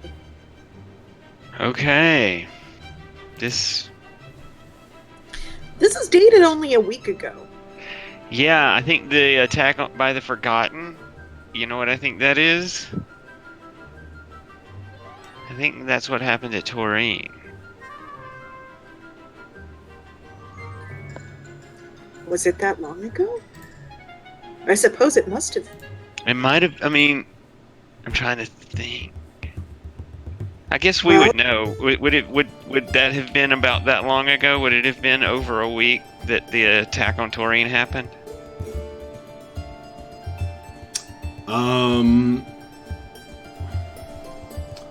It would be under a week. Oh, okay. All right. Oh, fuck. So that's not what that is.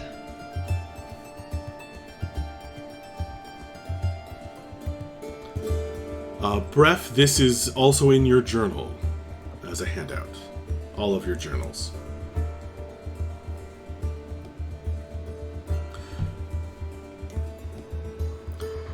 Question, is someone reading this out loud, or is it just like everyone gathered around? I thought Bella was reading it out loud. Would you like to read it Yes, out? I'll read it out loud. Yeah, I guess I could read it.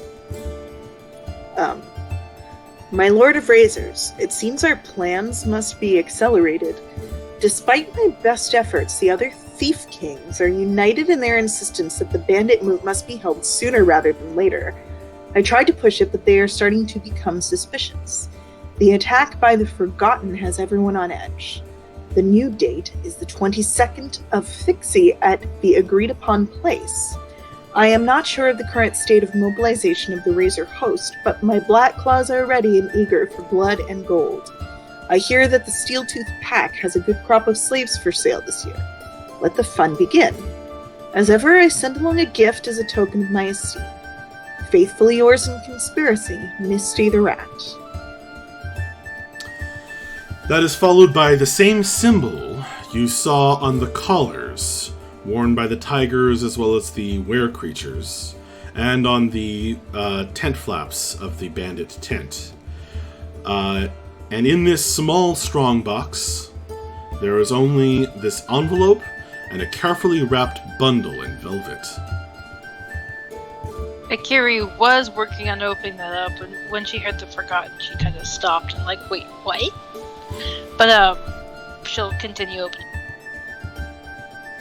Okay. Inside of the velvet wrapped bundle, and there's a couple of layers, tied with string and this soft cloth, is a small but heavy statue. It's all black, and it is in the shape of a kind of a stylized hawk or falcon. Can Akiri make a medicine check to see if she knows what this is? Or who it could be? Sorry, not medicine, religion. To see if she knows who it could be. Who is this? Sorry, Akiri. You want to make a check on the statue? I don't know what you're making a check on. Okay. Yeah, check on the statue. Sorry. Go ahead. Make an intelligence check. Just a straight intelligence roll.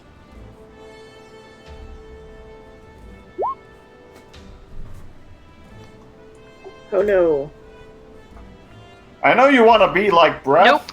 but don't be like Breath right now. Unfortunately, it means nothing to you.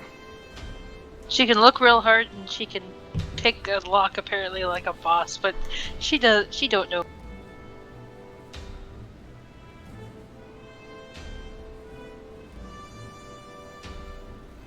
You guys are looking at this over breakfast. I mean, I want to make, 10 knowledge checks right now. All right. Yeah, I definitely want to know what that is, but yeah.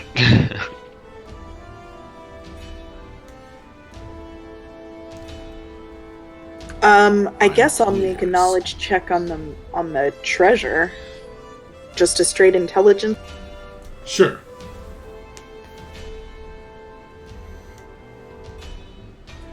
I mean, if I could make a history check or a religion check or something, that would be better for me, but This is just a straight intelligence check. Not a save. Damn it.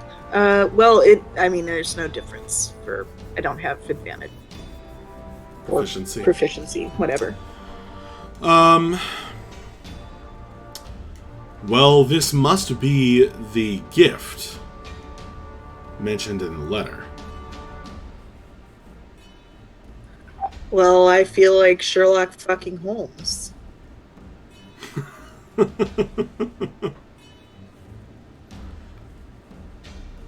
You guys, I've cracked the case. I think this might have something to do with the letter that we found packed into this box along with it. I wonder. I wonder if it has anything to do with the Forgotten. And Kiri's gonna come up and look at it, cause it's a bird, so. Huh. It is That's pretty strangely heavy, Bella. There is that. That your intelligence gets you as well. But,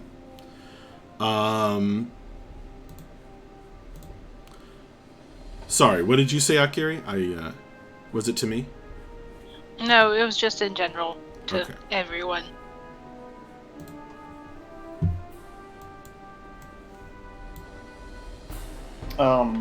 This is a little delayed, but after hearing the contents of the letter, Breath is going to storm off and fume. I would scream and yell, but I don't want to wake my children again. Bref screams, yells, and storms away from the breakfast campfire. Breath, are you Breath? okay? Ah! I did it for you. Buddy? Buddy? What the hell? What's going on, man? They're going to sell my brother. What? Is Come your again? brother one of these slaves that they're talking about in this letter? The people who attacked my ship, they took him. And they're going to be at that meeting. Oh. Okay. Do you think that's how that tiger recognized you? I mean, if he's affiliated with this group, maybe he was part of the gang that attacked your ship. I don't remember everything from that night. So it's possible.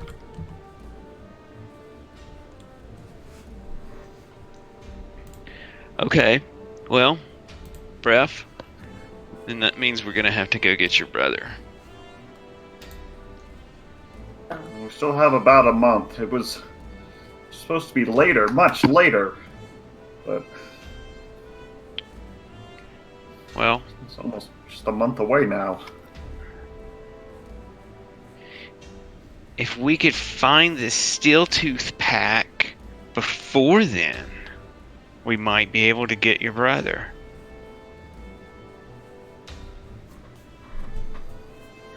Akiri, what do you know about these Forgotten?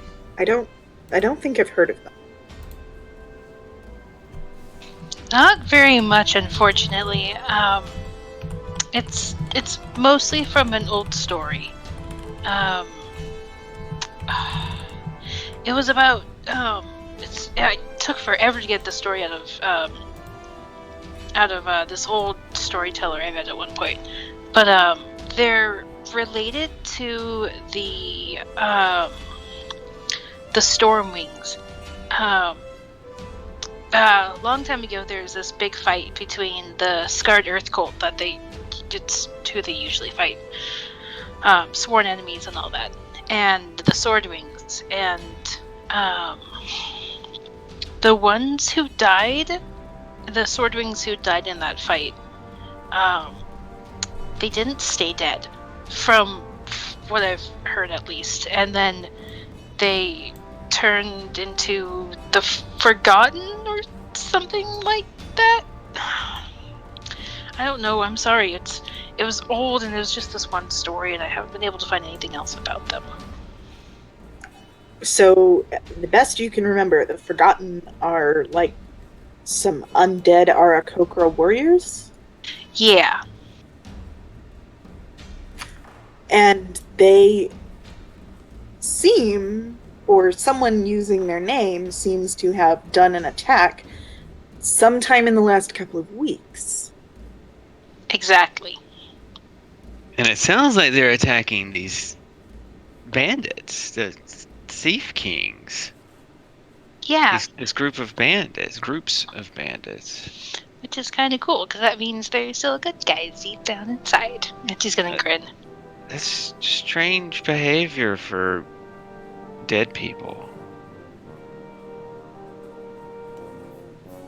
Well, they might not be entirely dead. I mean, it could be some deity or something that they joined up with, and they've been keeping them alive. That's true. Some, I mean, I've known undead things, and they've never been very good. But maybe it's just the undead things that I've known. maybe it's just whatever brought them back is the evil thing. Maybe it just depends on what's bringing them back. How many undead people have you known, Aquinas? More than one? Or not known, but, have seen.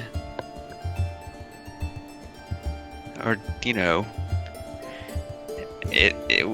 growing up with the group that I grew up with, you hear things, and on special occasions, you might even see a thing or two. Bella just sort of looks around the campfire and says, "You are the cagiest group of people I have ever traveled with." I mean, honestly, you probably don't really want to know. It's safer not to. Trauma will do that to a person. I'm 100% sure that I do want to know, but you don't have to tell me.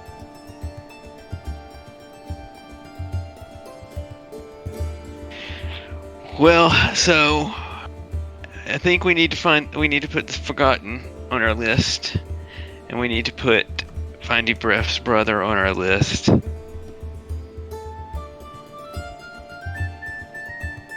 I still think we should talk to the Swordwings. They might be nice. Yeah, I mean, I think we ought to stick with the plans that we have for right now. Yeah, but wow, things are coming at us, and it's so strange that we would happen upon these people, and they knew Beref, and they were carrying things that had to do with you, Akiri.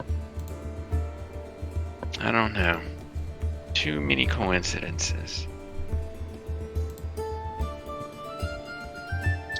Yeah, maybe. But we're with the end of the universe, or possibly the end of the world, so I feel like a lot of people have a stake in that. That's true. Alright, well, let's go. Let's head on to, the place that we were going to that I have written down somewhere. Arkne. Is that where we were going first? Yeah. Okay, then yes, Arkne. Of all the people to forget where we were going. I suppose you're right. Isn't it called Fitzy-Will or something? Okay. That's the name of the disabled philanthropist that we're going to murder when we get there. Fun times ahead. Alright. Was there any other conversation or anything else you guys wanted to take care of before you set out again? Okay. Then this is the ideal time for us to take a short break. We will take 5 minutes or so and come right back to it. And be thinking about how you are going to utilize your skills to help you travel safely rest of your journey. All right? Sounds good. Sounds like a plan. Okay. See you in a few minutes.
Oh, bye-bye, Grimslag.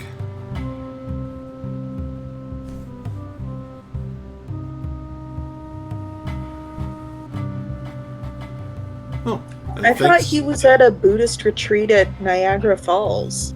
Shh. Oh, sorry. No, Grimslag was here. Came back, I guess, and was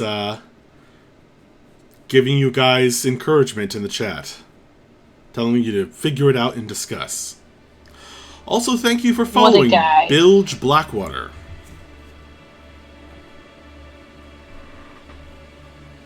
That's Jeremy. I'm secretly giving you more views. Well, thanks then. That was my shortest-lived D&D character. She was a half-orc bard who jumped in a hole and got eaten by a sea monster. Nice. As you do. R.I.P. Was she attempting to fuck the sea monster, or was that just something that ended up happening? Why did your Not that mind kind go of hole. there? I mean, Because she's he a bard. did say she was She's a a bard. bard! Oh, because she's a bard, right. Right. Of course. I thought there was treasure in the hole, but it was just a ocean hole pit with a sea monster. The treasure was a monster. Also, thanks everyone for backing me up. At least I'm not the only one who thought that. The treasure was all the monsters that you found along the way.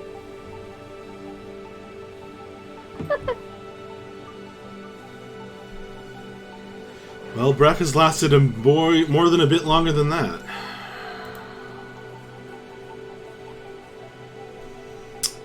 All right. I think Haley, are you back?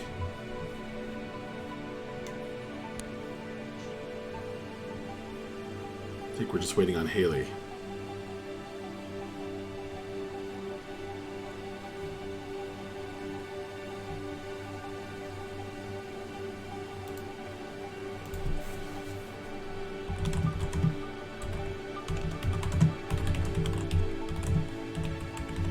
Uh-oh. Mic problems? Oh Oh, no! sweet. Oh, it came back. Oh, you're back. You're back. Yeah, I'm doing laundry so I can hear you guys. I'll be finished soon. Okay. Well, let's get going. Back. So, I assume you guys continue your journeys. Yep. I need to know Yep. what direction you're going and at what pace. It's still fairly early in the morning.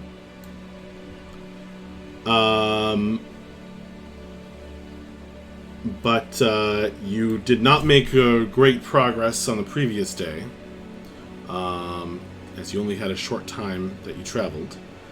But I need to know what direction, what pace, and somebody needs to jump in and say how they are helping you travel faster or safer. So the assumption is we're going normal speed northwards towards Arkne, because I'm assuming we're about at the point where we can turn and head north. Yep, that sounds right to me. I think that's correct. I'd argue against hustling. I mean, I had kind of thought about it because we lost so much time, but I don't really want to walk headfirst into a massive fight with exhaustion levels again. Yeah, Equitus has one level of exhaustion, so I would fervently argue against going faster than normal pace.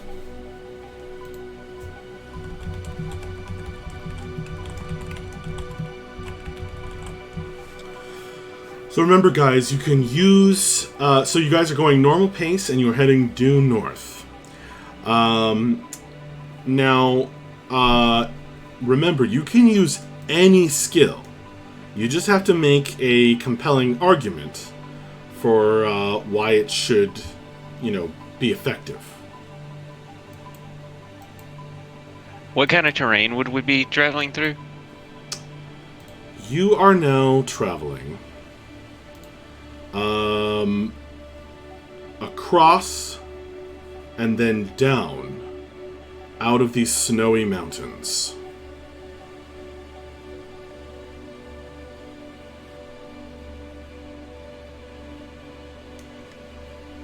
So it would be like probably maybe the coldest part of the mountains, then going down and getting, gradually a little better. That's right. A little. Okay.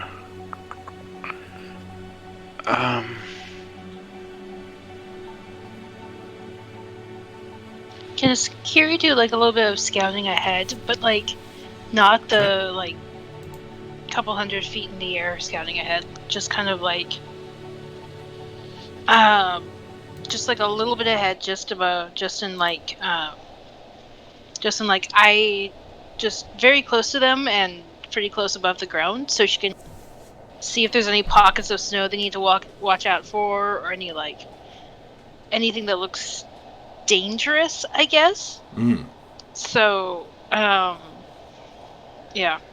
So flying low and mostly scouting for dangerous terrain rather than like the overall. You're trying to limit your exposure, I'm assuming. Yeah. That's also going to help somewhat with how dangerous it is flying in these windy mountains. So that will alleviate some of that as well. So go ahead and make a perception roll then. I assume that was perception.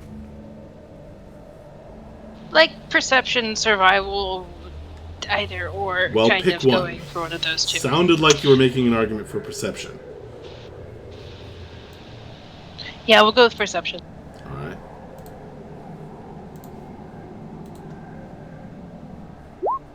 What did you get? 8.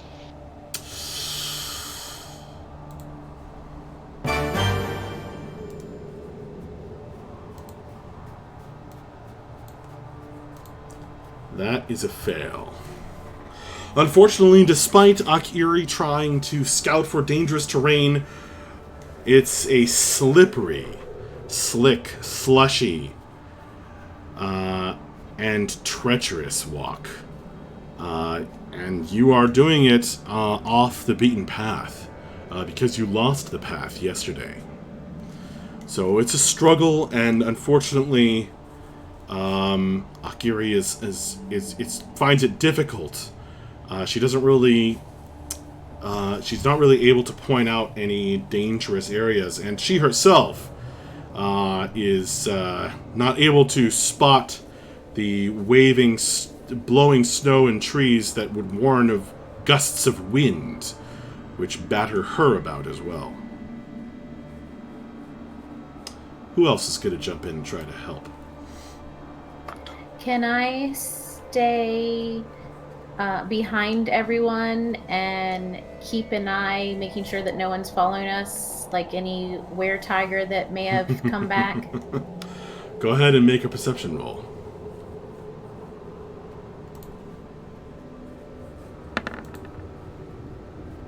20. 20 total? Yes. Okay.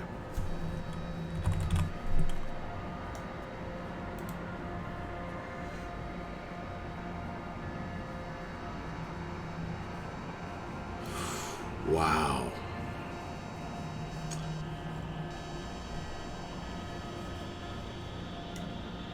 At first, you think it's just a trick of the light. But then, just when you are rising up a shoulder of the mountain and clambering over a slippery scree, you see him. A bit of orange against the white background of the snow. And accompanied by two other large, padding, horse-sized creatures that survived the battle. I'm gonna relay that information to the person in front of me. It travels up the line. About a mile or two behind you, you're being followed. Oh no, Haley!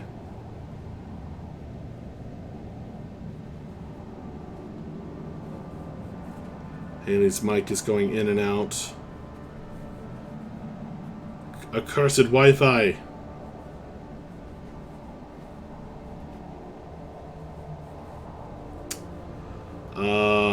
Haley, if you want to type a message, I will wait patiently for you.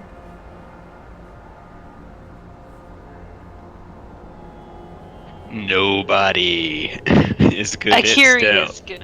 Akiri is good at stealth. Mavra, you did get a check mark up on the board. Akiri was scouting the terrain ahead. You were looking for following enemies behind. You could call her back and be like, "Hey, go check this out."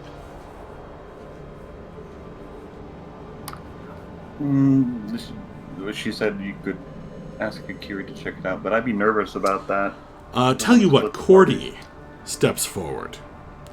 Cordy steps pass without a forward trace. and says, maybe if we want to keep these transient corporeal forms alive for a while longer, I could cast a spell that would erase all of our tracks.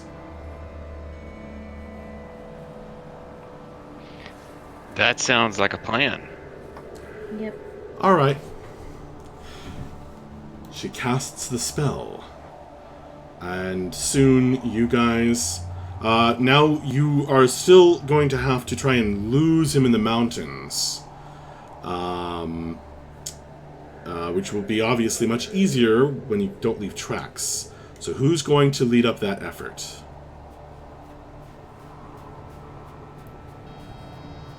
I guess I have the best in stealth so far.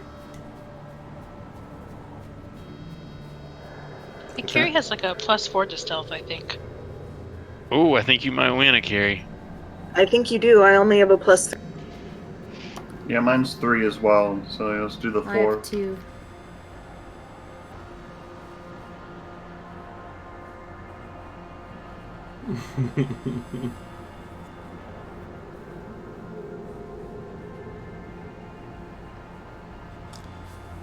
Alright. Yeah, Akiri has a +4, so I guess she'll do that.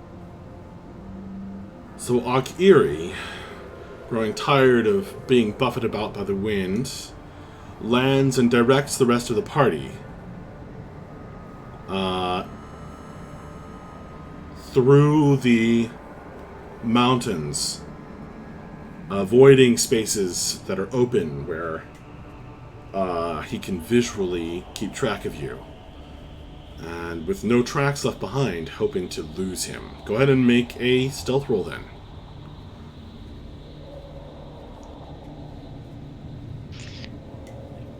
Oof. Son of a bitch, why? Well, let me make a roll.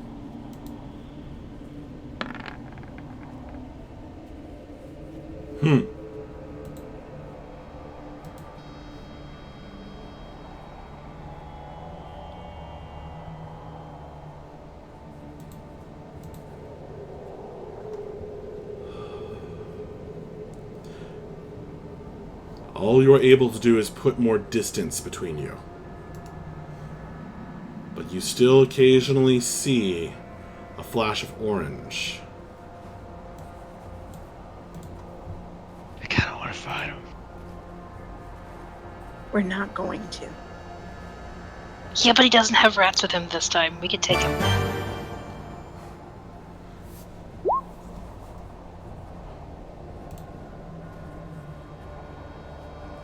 Can I roll a survival check to teach everyone how to move quickly and quietly through snow? Absolutely.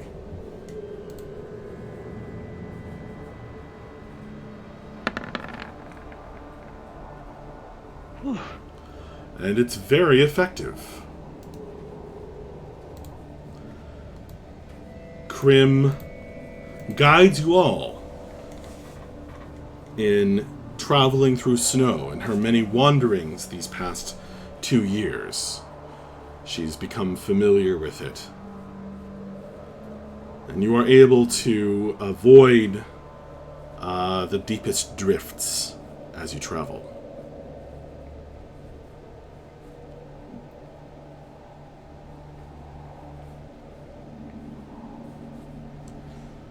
Alright, who's next?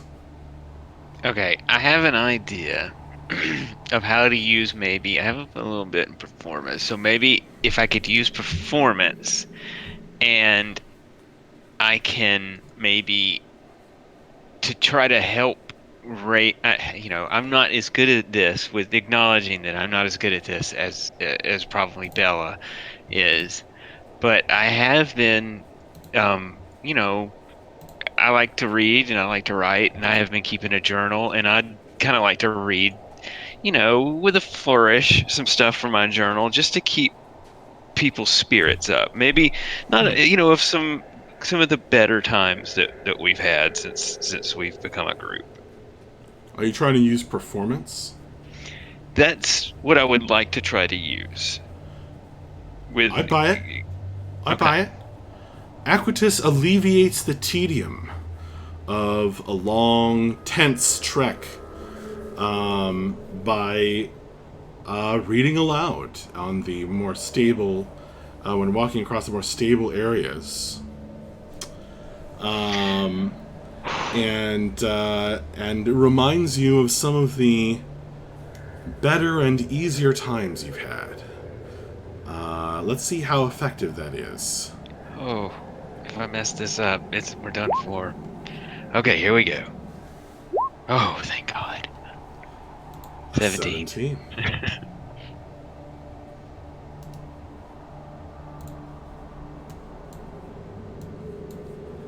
You guys got 3 successes before you got 3 failures. Congratulations. Well, that was close. Now, by the time you are descending and coming down out of the mountains, the sun is starting to brush their tops. And Aquitus,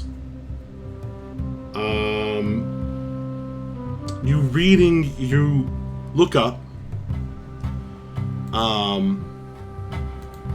and you guys have come to a kind of you come back to the path. You've run across a kind of a path or road through the mountains. And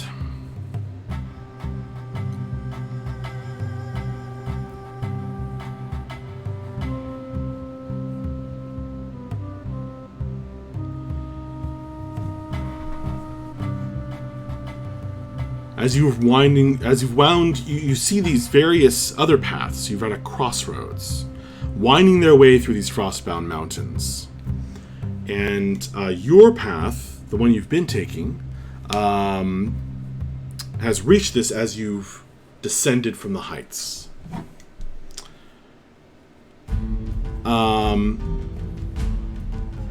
There's a signpost sticking up out of the snow. A few scattered trees wearing white patchwork. And of course, the massive slopes glowing slightly orange in the sunlight as it begins to set, rising up all around and framing the cloudy sky. Examining the signpost, which I assume you do, you find several interesting things. The weathered wood has some legible signs, but one is broken off, perhaps lost beneath the snow. The path it would have pointed toward is thus unlabeled. One signpost, pointing on a path somewhat parallel to the way you just came, reads Taurine. One signpost, pointing southeast,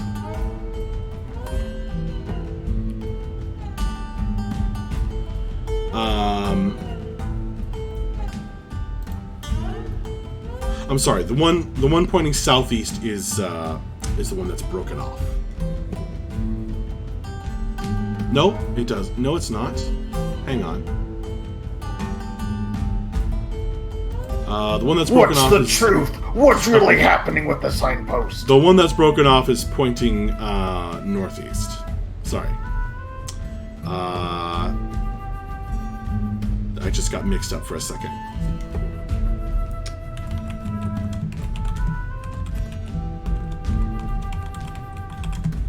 I have to find this in my notes.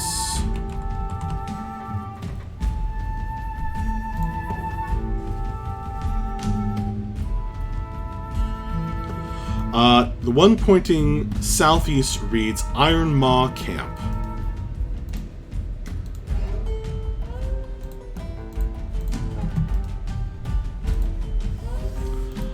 And one signpost pointing northeast reads Arkne, and it has a book shape painted next to it. Arkne. Arkne. Above all the signposts, of all of the arms of the signpost, is a circular sign that reads Cloud Summit Path, and beneath it, Sommet de Nuage. But that is perhaps not the most notable thing. As you're staring and reading these off, each with its own little slightly melted coating of snow, you realize there's a shimmering, glowing shape on the signpost itself. Oh no. A sigil. It looks familiar, yet strange at the same time. Lordy Lord. Lordy Lord Lord. Okay, I'm gonna walk up to it and I'm not gonna touch it. I want that to be clear. I'm not going to touch it. Why not? You already have one. But I do want to kind of put the thing that's on my hand kind of close to it. You feel a faint tingle on your palm. Okay. Two strong sources of magic near each other. They pulse. They both pulse in synchronous fashion.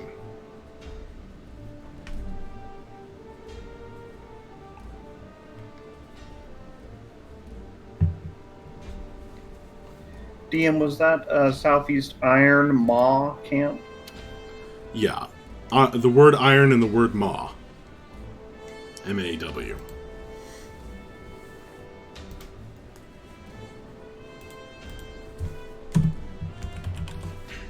Well, here's this thing. I would not suggest anyone touch this.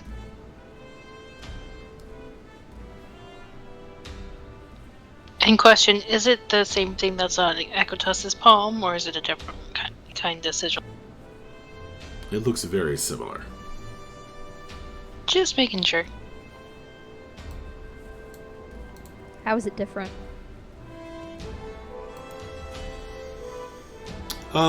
It's a different size, and it's painted over a weathered wood surface. But it pulses in synchronicity with Equitus' symbol, so almost identical.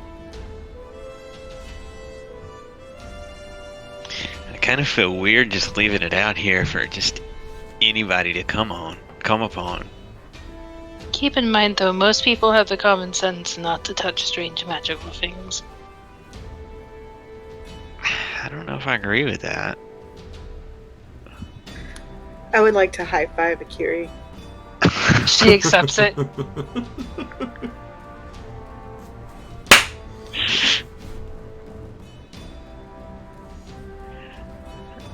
It's like one of those sly, side high fives where it's just you've done something. Exactly. Well, what this makes me think is, first of all, I really do disagree. I think somebody is going to touch this pretty quickly. And I think you actually think that too. But, so that makes me think this has been put here probably pretty recently, just like the other one probably was too. So these things are cropping up. I guess someone just really wants Fitzywell dead. Whoever he is. Maybe We don't this know is. that they all do the same thing, though. Yeah, exactly. That's what I was about to say. Maybe this one doesn't have anything to do with that guy. I mean, there's always one way to find out. That's right. Breath touches the sickle. No. What the no? Hey, it'll be just as hard to stop two of us as it will be to stop one of us. It'll be harder breath is the word you're looking for. That's not how it works. So Bref walks up to the signpost and touches the symbol. Akira's just face palming in the background. Are you going to resist as it attempts to slither onto whatever you just touched it with? No, I want to see if it's the same effect. So you're not going to resist. Correct. All right. Why? Akira is face palming so hard right An now. intense pain and a need flows through you. Did you touch it to your palm? Yeah, I would have just reached out with my right hand. Okay. Or your fingers. In any case, it slides onto your palm as you willingly accept it. You feel your blood pulsing with the intense power of this sigil. You feel it pulling you forward. It's a very uncomfortable, a very painful feeling, and a face flashes in your mind, and a name. Merchant Fitzywell. I don't like this. He needs... Why did you touch it? You need to kill him. You've got to kill him. You are consumed with the thought of killing him. It's what you want to do. It's a need, like sleep, or food, or air. Equitus, is this how you feel all the time? It depends on how you feel, buddy. But I feel probably. pretty bad. Like I really want to kill this guy. Yeah. Is it the Fitzywell guy? Yeah, it's the same guy. Yeah. Why did you do that, Breath?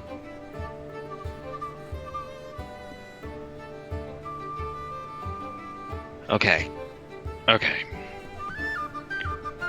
Okay, Breath.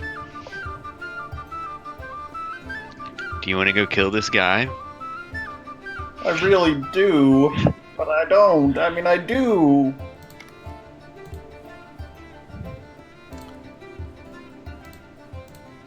Credit for All right, the we're art gonna- is Michael Fitzgerald. I would like to share Danielle's suggestion, which was, and I quote, touch your things together. But yes, I'll reach out to Equitas and say, Good suggestion, what if- Danielle. I didn't What- know it what was if- gonna be that what kind if of we- game. what if the sigils touch? Let's see if that does anything. All right, Brett- I'm Brett willing was to very try much that. a learn by doing kind of person, so in his mind, this was the only way to figure out if these were all actually the same thing or not. So, yeah, so we'll Yeah. shake hands or All right, yeah. whatever all right. it is and see Here what you go. happens.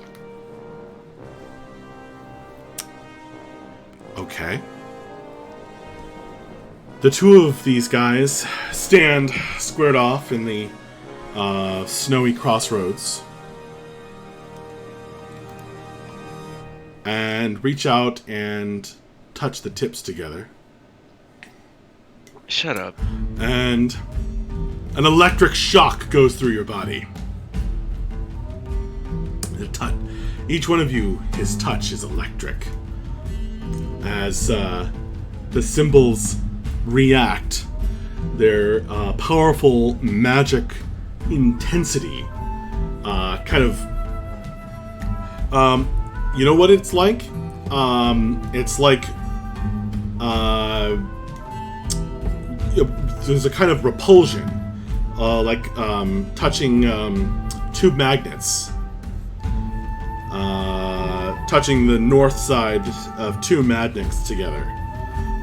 But there's like an electric current as well, and it's strange, but it's also like the spell makes you feel.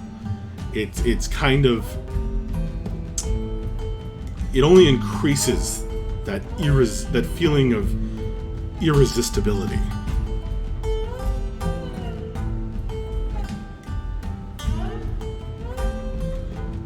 I'm trying to come up with other double entendres, but maybe that's enough.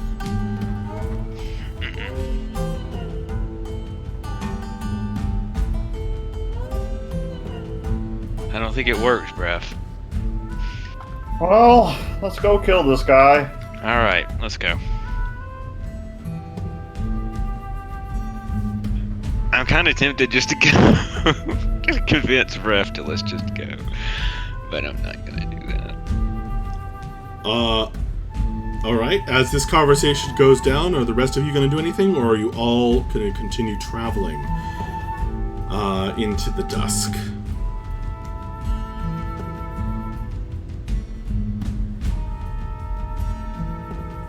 I guess we just keep going.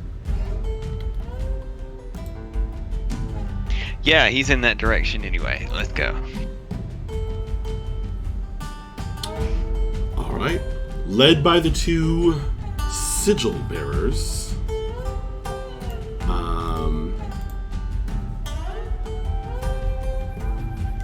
you guys continue on.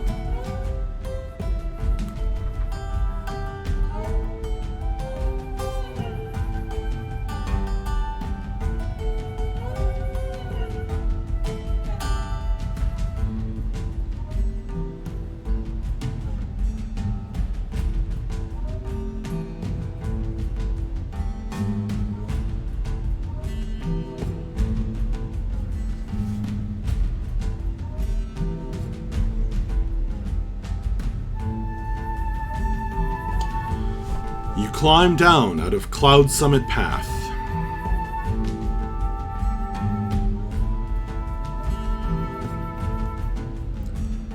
And begin to cross the foothills. And eventually, farmland.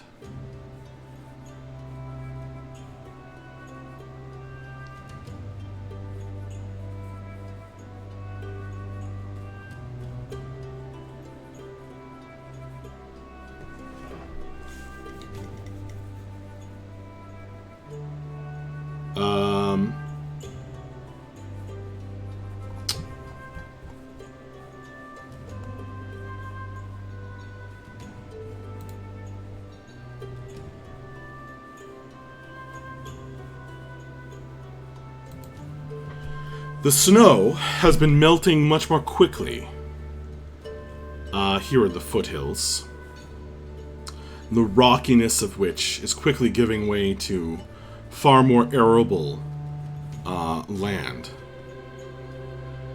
And eventually, you begin to see other people on the path.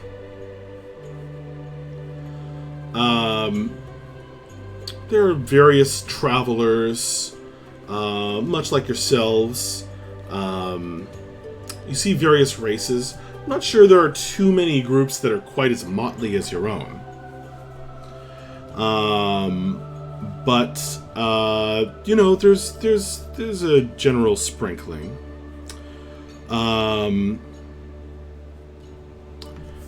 And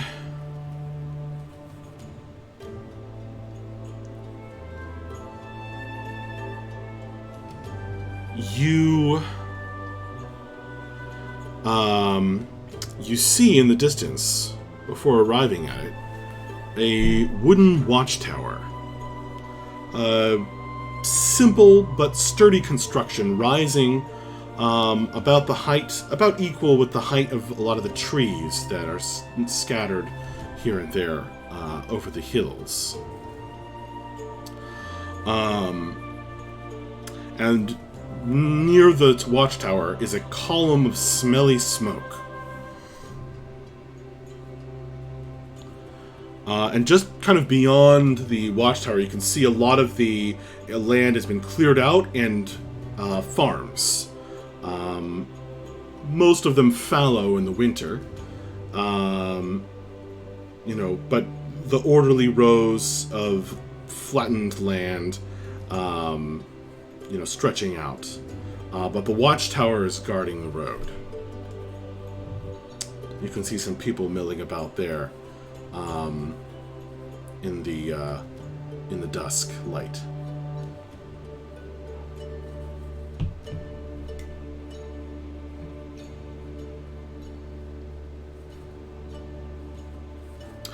All right. Assuming that you keep going. Is the so the smoke, does that seem like it's just like a fire, or does it seem like something is on fire? You get closer, and you realize that it is a big old bonfire, and the smell is like burning meat. Not the pleasant smell of a cooked steak, but the charred meat smell. Well, guys, should we go check that out? Yeah, and this is where in relation to the right watchtower? next to the watchtower, right near it. Okay. Yeah, let's go check that out.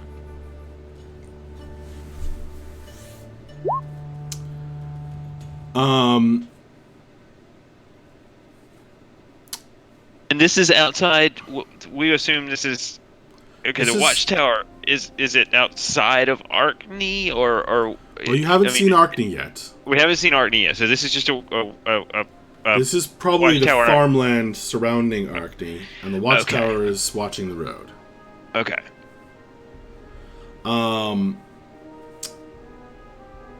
You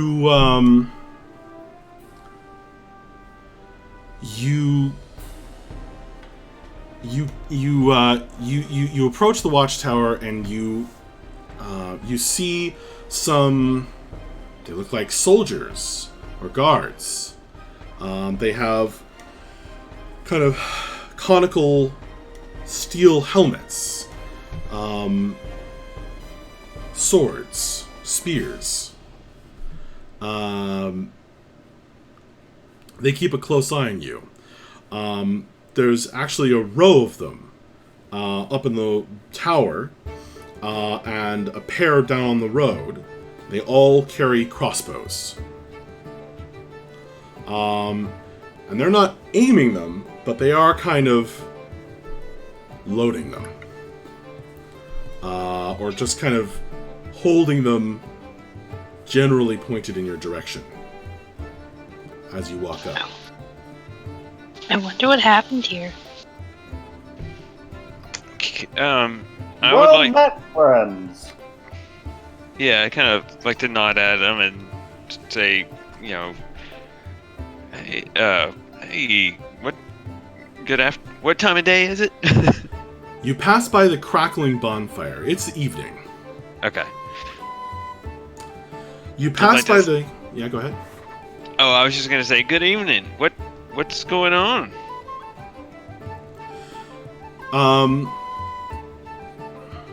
One of the folks looks at you and says, "Good evening, stranger. What brings you folks out on the road this fine winter evening?" He's got this kind of fur that's like sticking out from under the metal plates of his banded mail.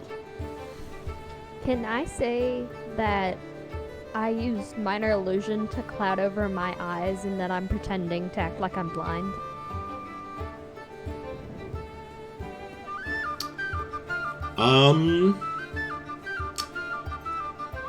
Whew. Or would that be more of a thaumaturgy thing? Minor illusion can create objects. It can't really change your appearance. Okay. Like you could I know I create a couple of blind eyeballs over your own eyeballs, and then you would step forward, and the illusion would be behind you. You can't really attach it to your face. I do have alter self, but I don't really want That would probably work. Yeah.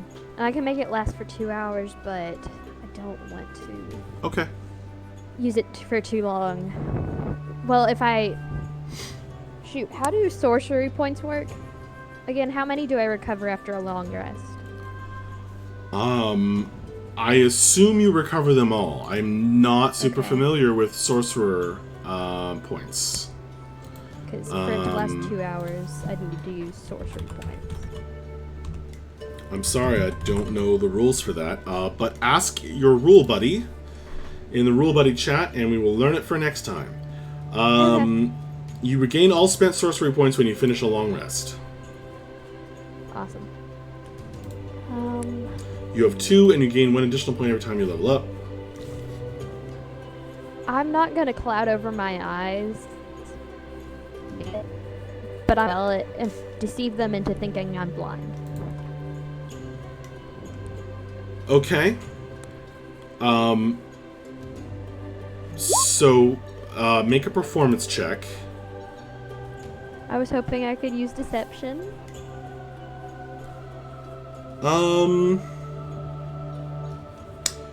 Well, you're not actively deceiving. You're just trying to appear blind right now. Right? Yeah.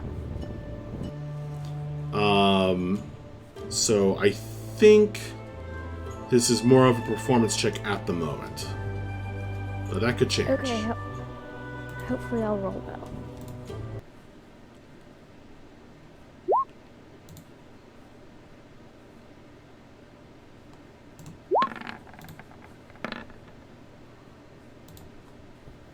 Meh.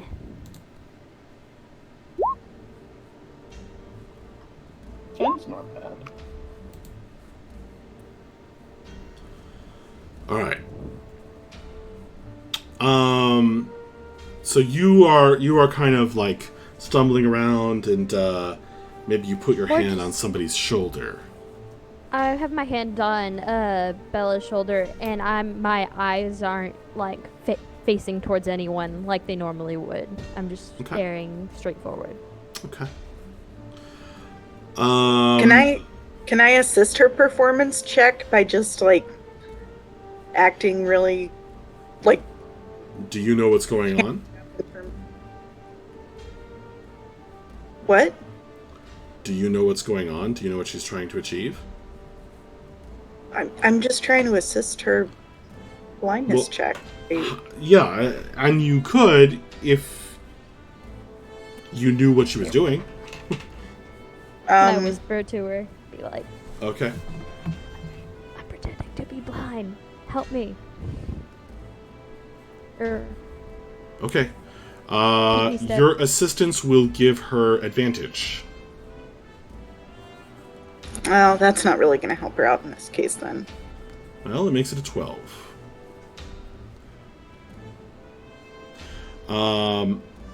So Krim is kind of feeling her way along. The soldier who's talking to, I think, Aquitus and Breath, who have been kind of like pulled forward by their hands.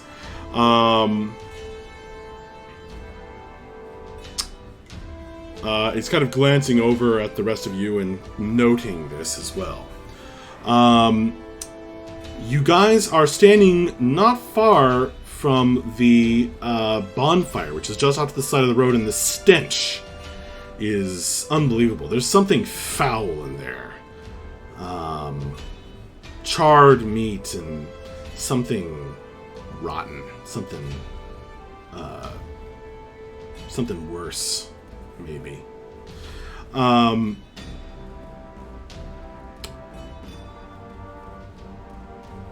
As the frames crackle, the guy kind of looks at the rest of the group. You made a performance check, and now he's looking back at Equitus and Bref, who are kind of at the front. And he says, So, what brings you here this evening? We're on our way to Arkne. When we saw your bonfire here, what's the reason for the bonfire? It looks like an interesting one. Kind of smells funny. He looks over at the bonfire and spits on the ground. Orcs. Oh, you've been having problems with orcs? Are these... Not always. We Says can another relate. Oh? Did they... We came from Taurine and traveled across the desert to the south of Taurine, and we ran into some orcs. What news from Taurine, friend? Nothing good. Well, it's better now. There was a strange attack of otherworldly forces. But, did the orcs come there as the well? town rallied together. No, it wasn't orcs. It wasn't orcs. It was imps and devils, things from another plane. I see. So, are you saying that what's on this bonfire are orcs? Or the orcs made this bonfire? We're burning the bodies. Serves them right. I like you, friend. Yes, they wouldn't let up. Battle became necessary. So they've been attacking? Well, not normally. But this group was acting very strange. And they kept trying to pass us by, shouting for the murder of some merchant. Is that right? Huh. What, do you remember a name that they were asking about? The name? Right. He looks around.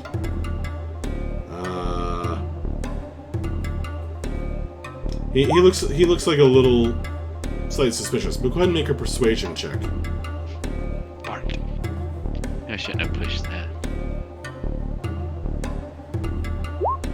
18. He says, I don't really remember. One of the other soldiers who's kind of moved his crossbow now away from you, pointing it more toward the bonfire of bodies. Looks like from the size of it, there must have been about a dozen bodies in there. Do you think that did you get all of the orcs? Well, the dozen or so that came by. And the other guy says, I remember the name. Fitzywell. He helped set up my niece. He set up your niece? She's like your friend there. He points at Krim. Oh. Can't see. She had a fever when she was 7, and I left her with little sight. But if you're headed to Arkne and you want aid, you should send your lizard friend, your dragon knee friend, to the Roadheart General Store.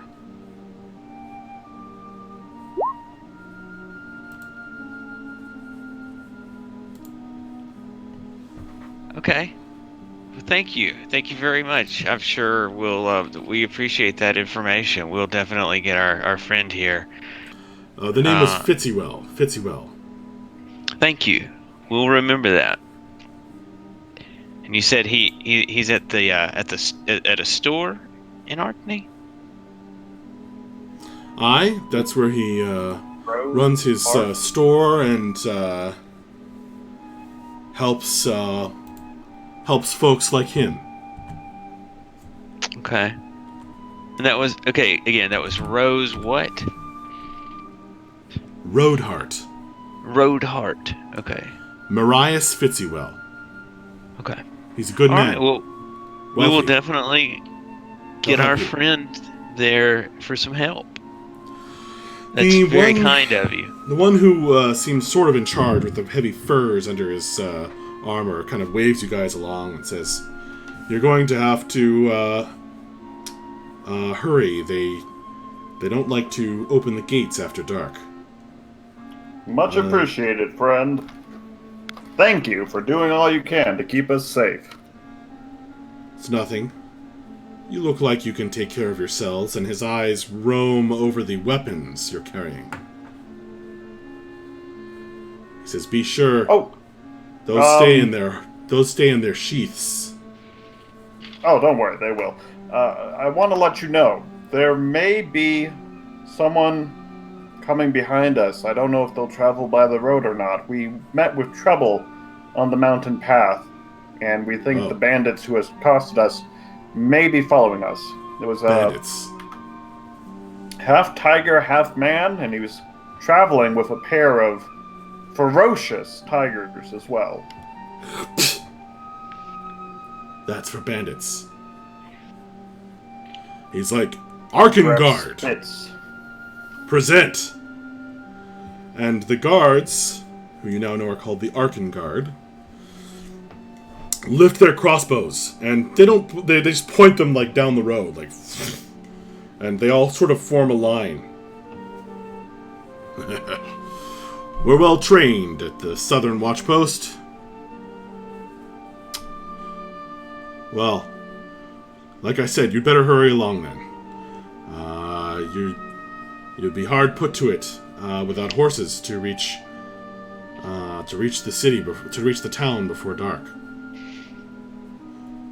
Thank you again, and Breff is going to continue down the road.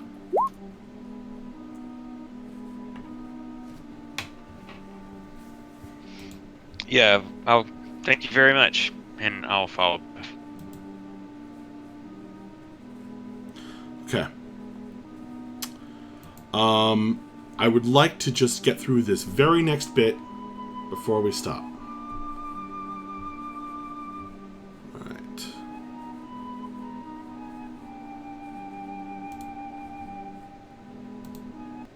All right.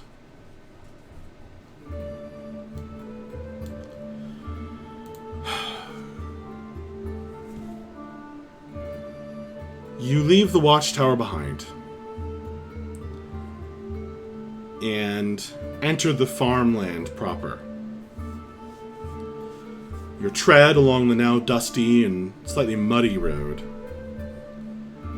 Now that you've come down out of the foothills, brings you slowly up again.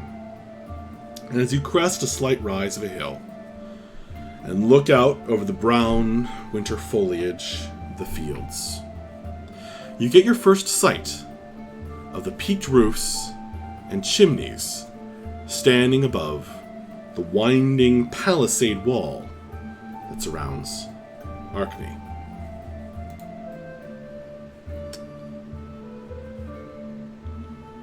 Arkne lies on the southeast shore of a large lake where you can see from the lights that are coming up this evening, tall-masted ships and boats come and go from the expansive port.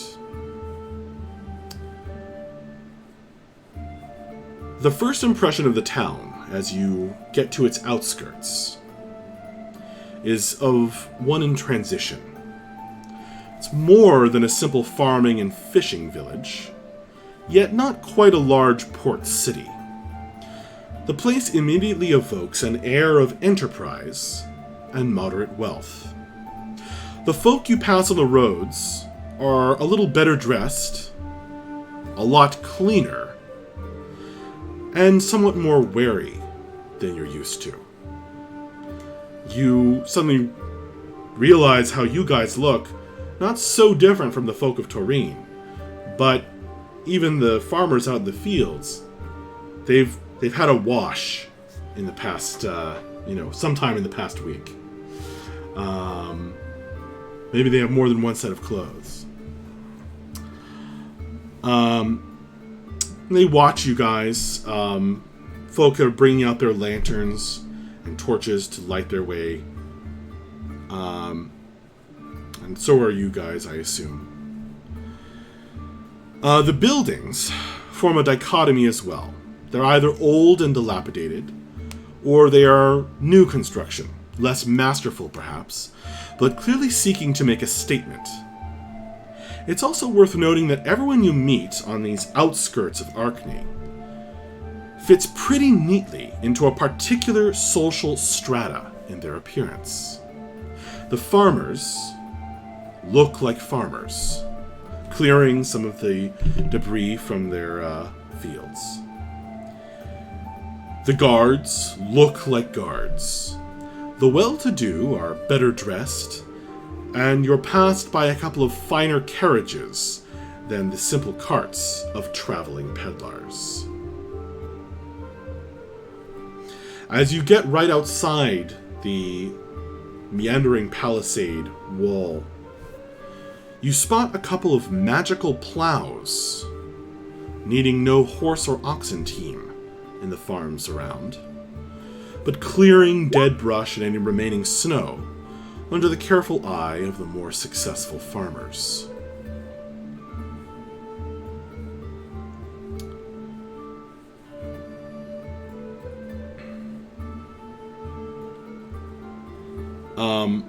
You arrive just as the imposing wooden gates are creaking closed, great structures of fresh timber, and the cluster of torches and lanterns all along the wall shows it to be well guarded.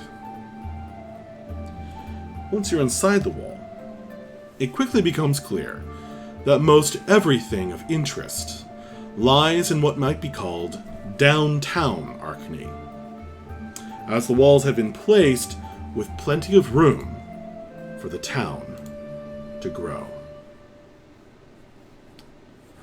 And I will show you the map.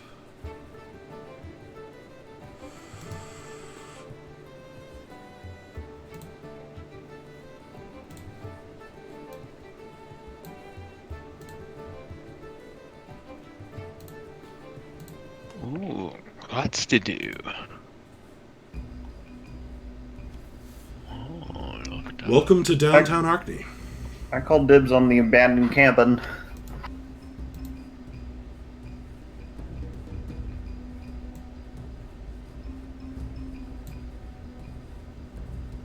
Well, we probably need someplace to sleep, but guys, I gotta tell you, I don't have any money.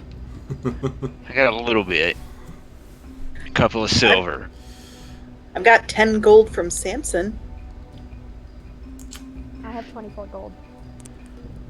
And as you guys get safely into town, you achieve level 4. Congratulations. Yes!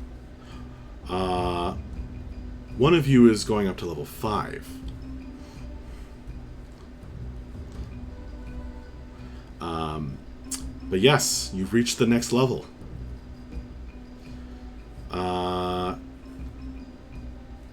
Absolutely. So, yeah. That's it, folks. That is the end of tonight's session. Can I ask what time of day we make it here? Real quick. Like sunset? It's past. Oh, it's past sunset by the time you get here. Maybe like the tail end of twilight. Yeah. Exactly. Alright. There's still a little bit of a glow in the sky from the sun. But you hear some bells in the city. And from one of the buildings in the city, there rises a large rune, magically glowing into the sky that floats up. And it just says, for those of you who can read, it says in common, that it's 7 o'clock.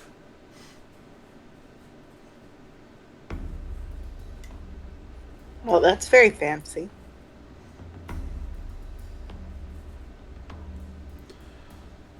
All right.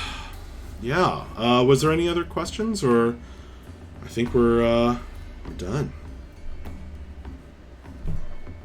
We didn't die! You didn't die. Congratulations. You made it to the next level.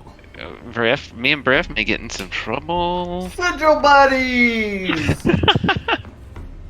Why? Why did you guys do that? Why? I mean, they did uncover that this is kind of a wide-ranging conspiracy. I mean, we even know where to go. I see it on the map right there.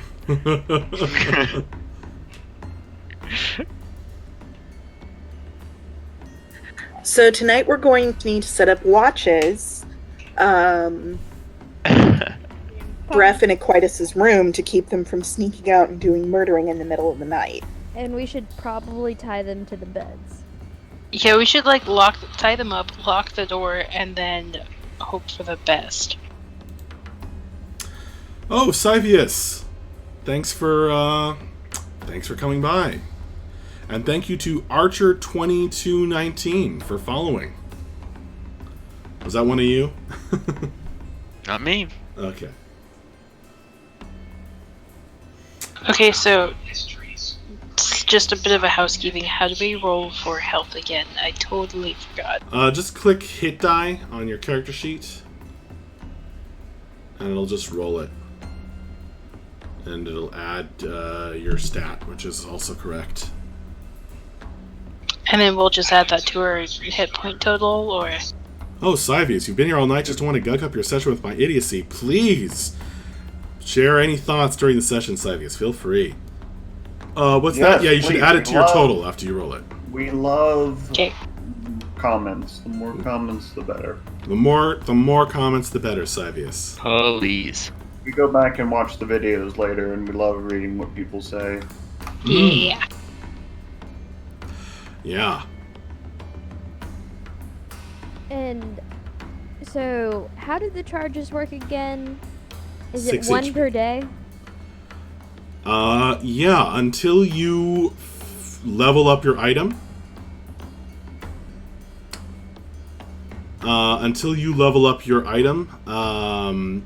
You get 1 charge every sunrise.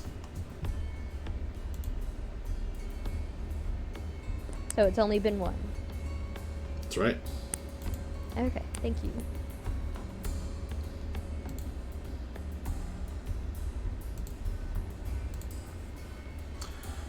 Does everyone else want to roll their HP real quick, or you want to do it next time or during the week? Is fine. We don't have to do it right now. No need. Oh, 8 HP for Bref.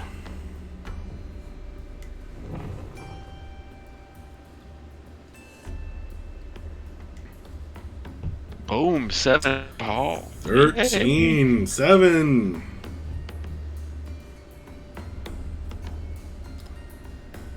Ava managed to get her maximum on her hit die. She's gonna be tough.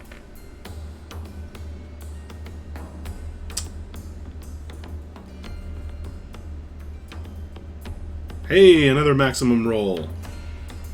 And hey, everybody got good rolls. Nobody got any desultory low rolls. A good HP bump.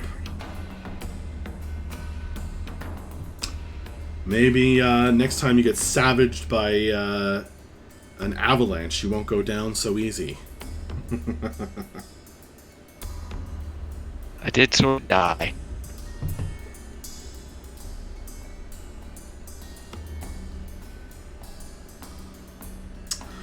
Alright. Well, thank you to everyone who watched, or who watches this later. You are awesome.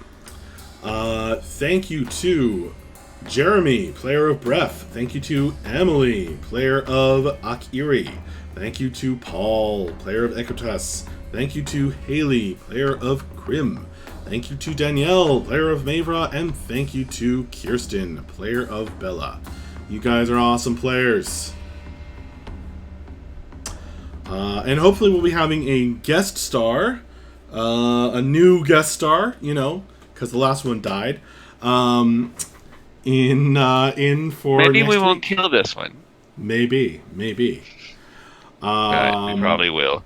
Should be. It should be dramatic, no matter what happens. Maybe he's playing Fitzy well.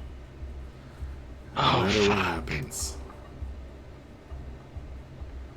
I didn't even think about that.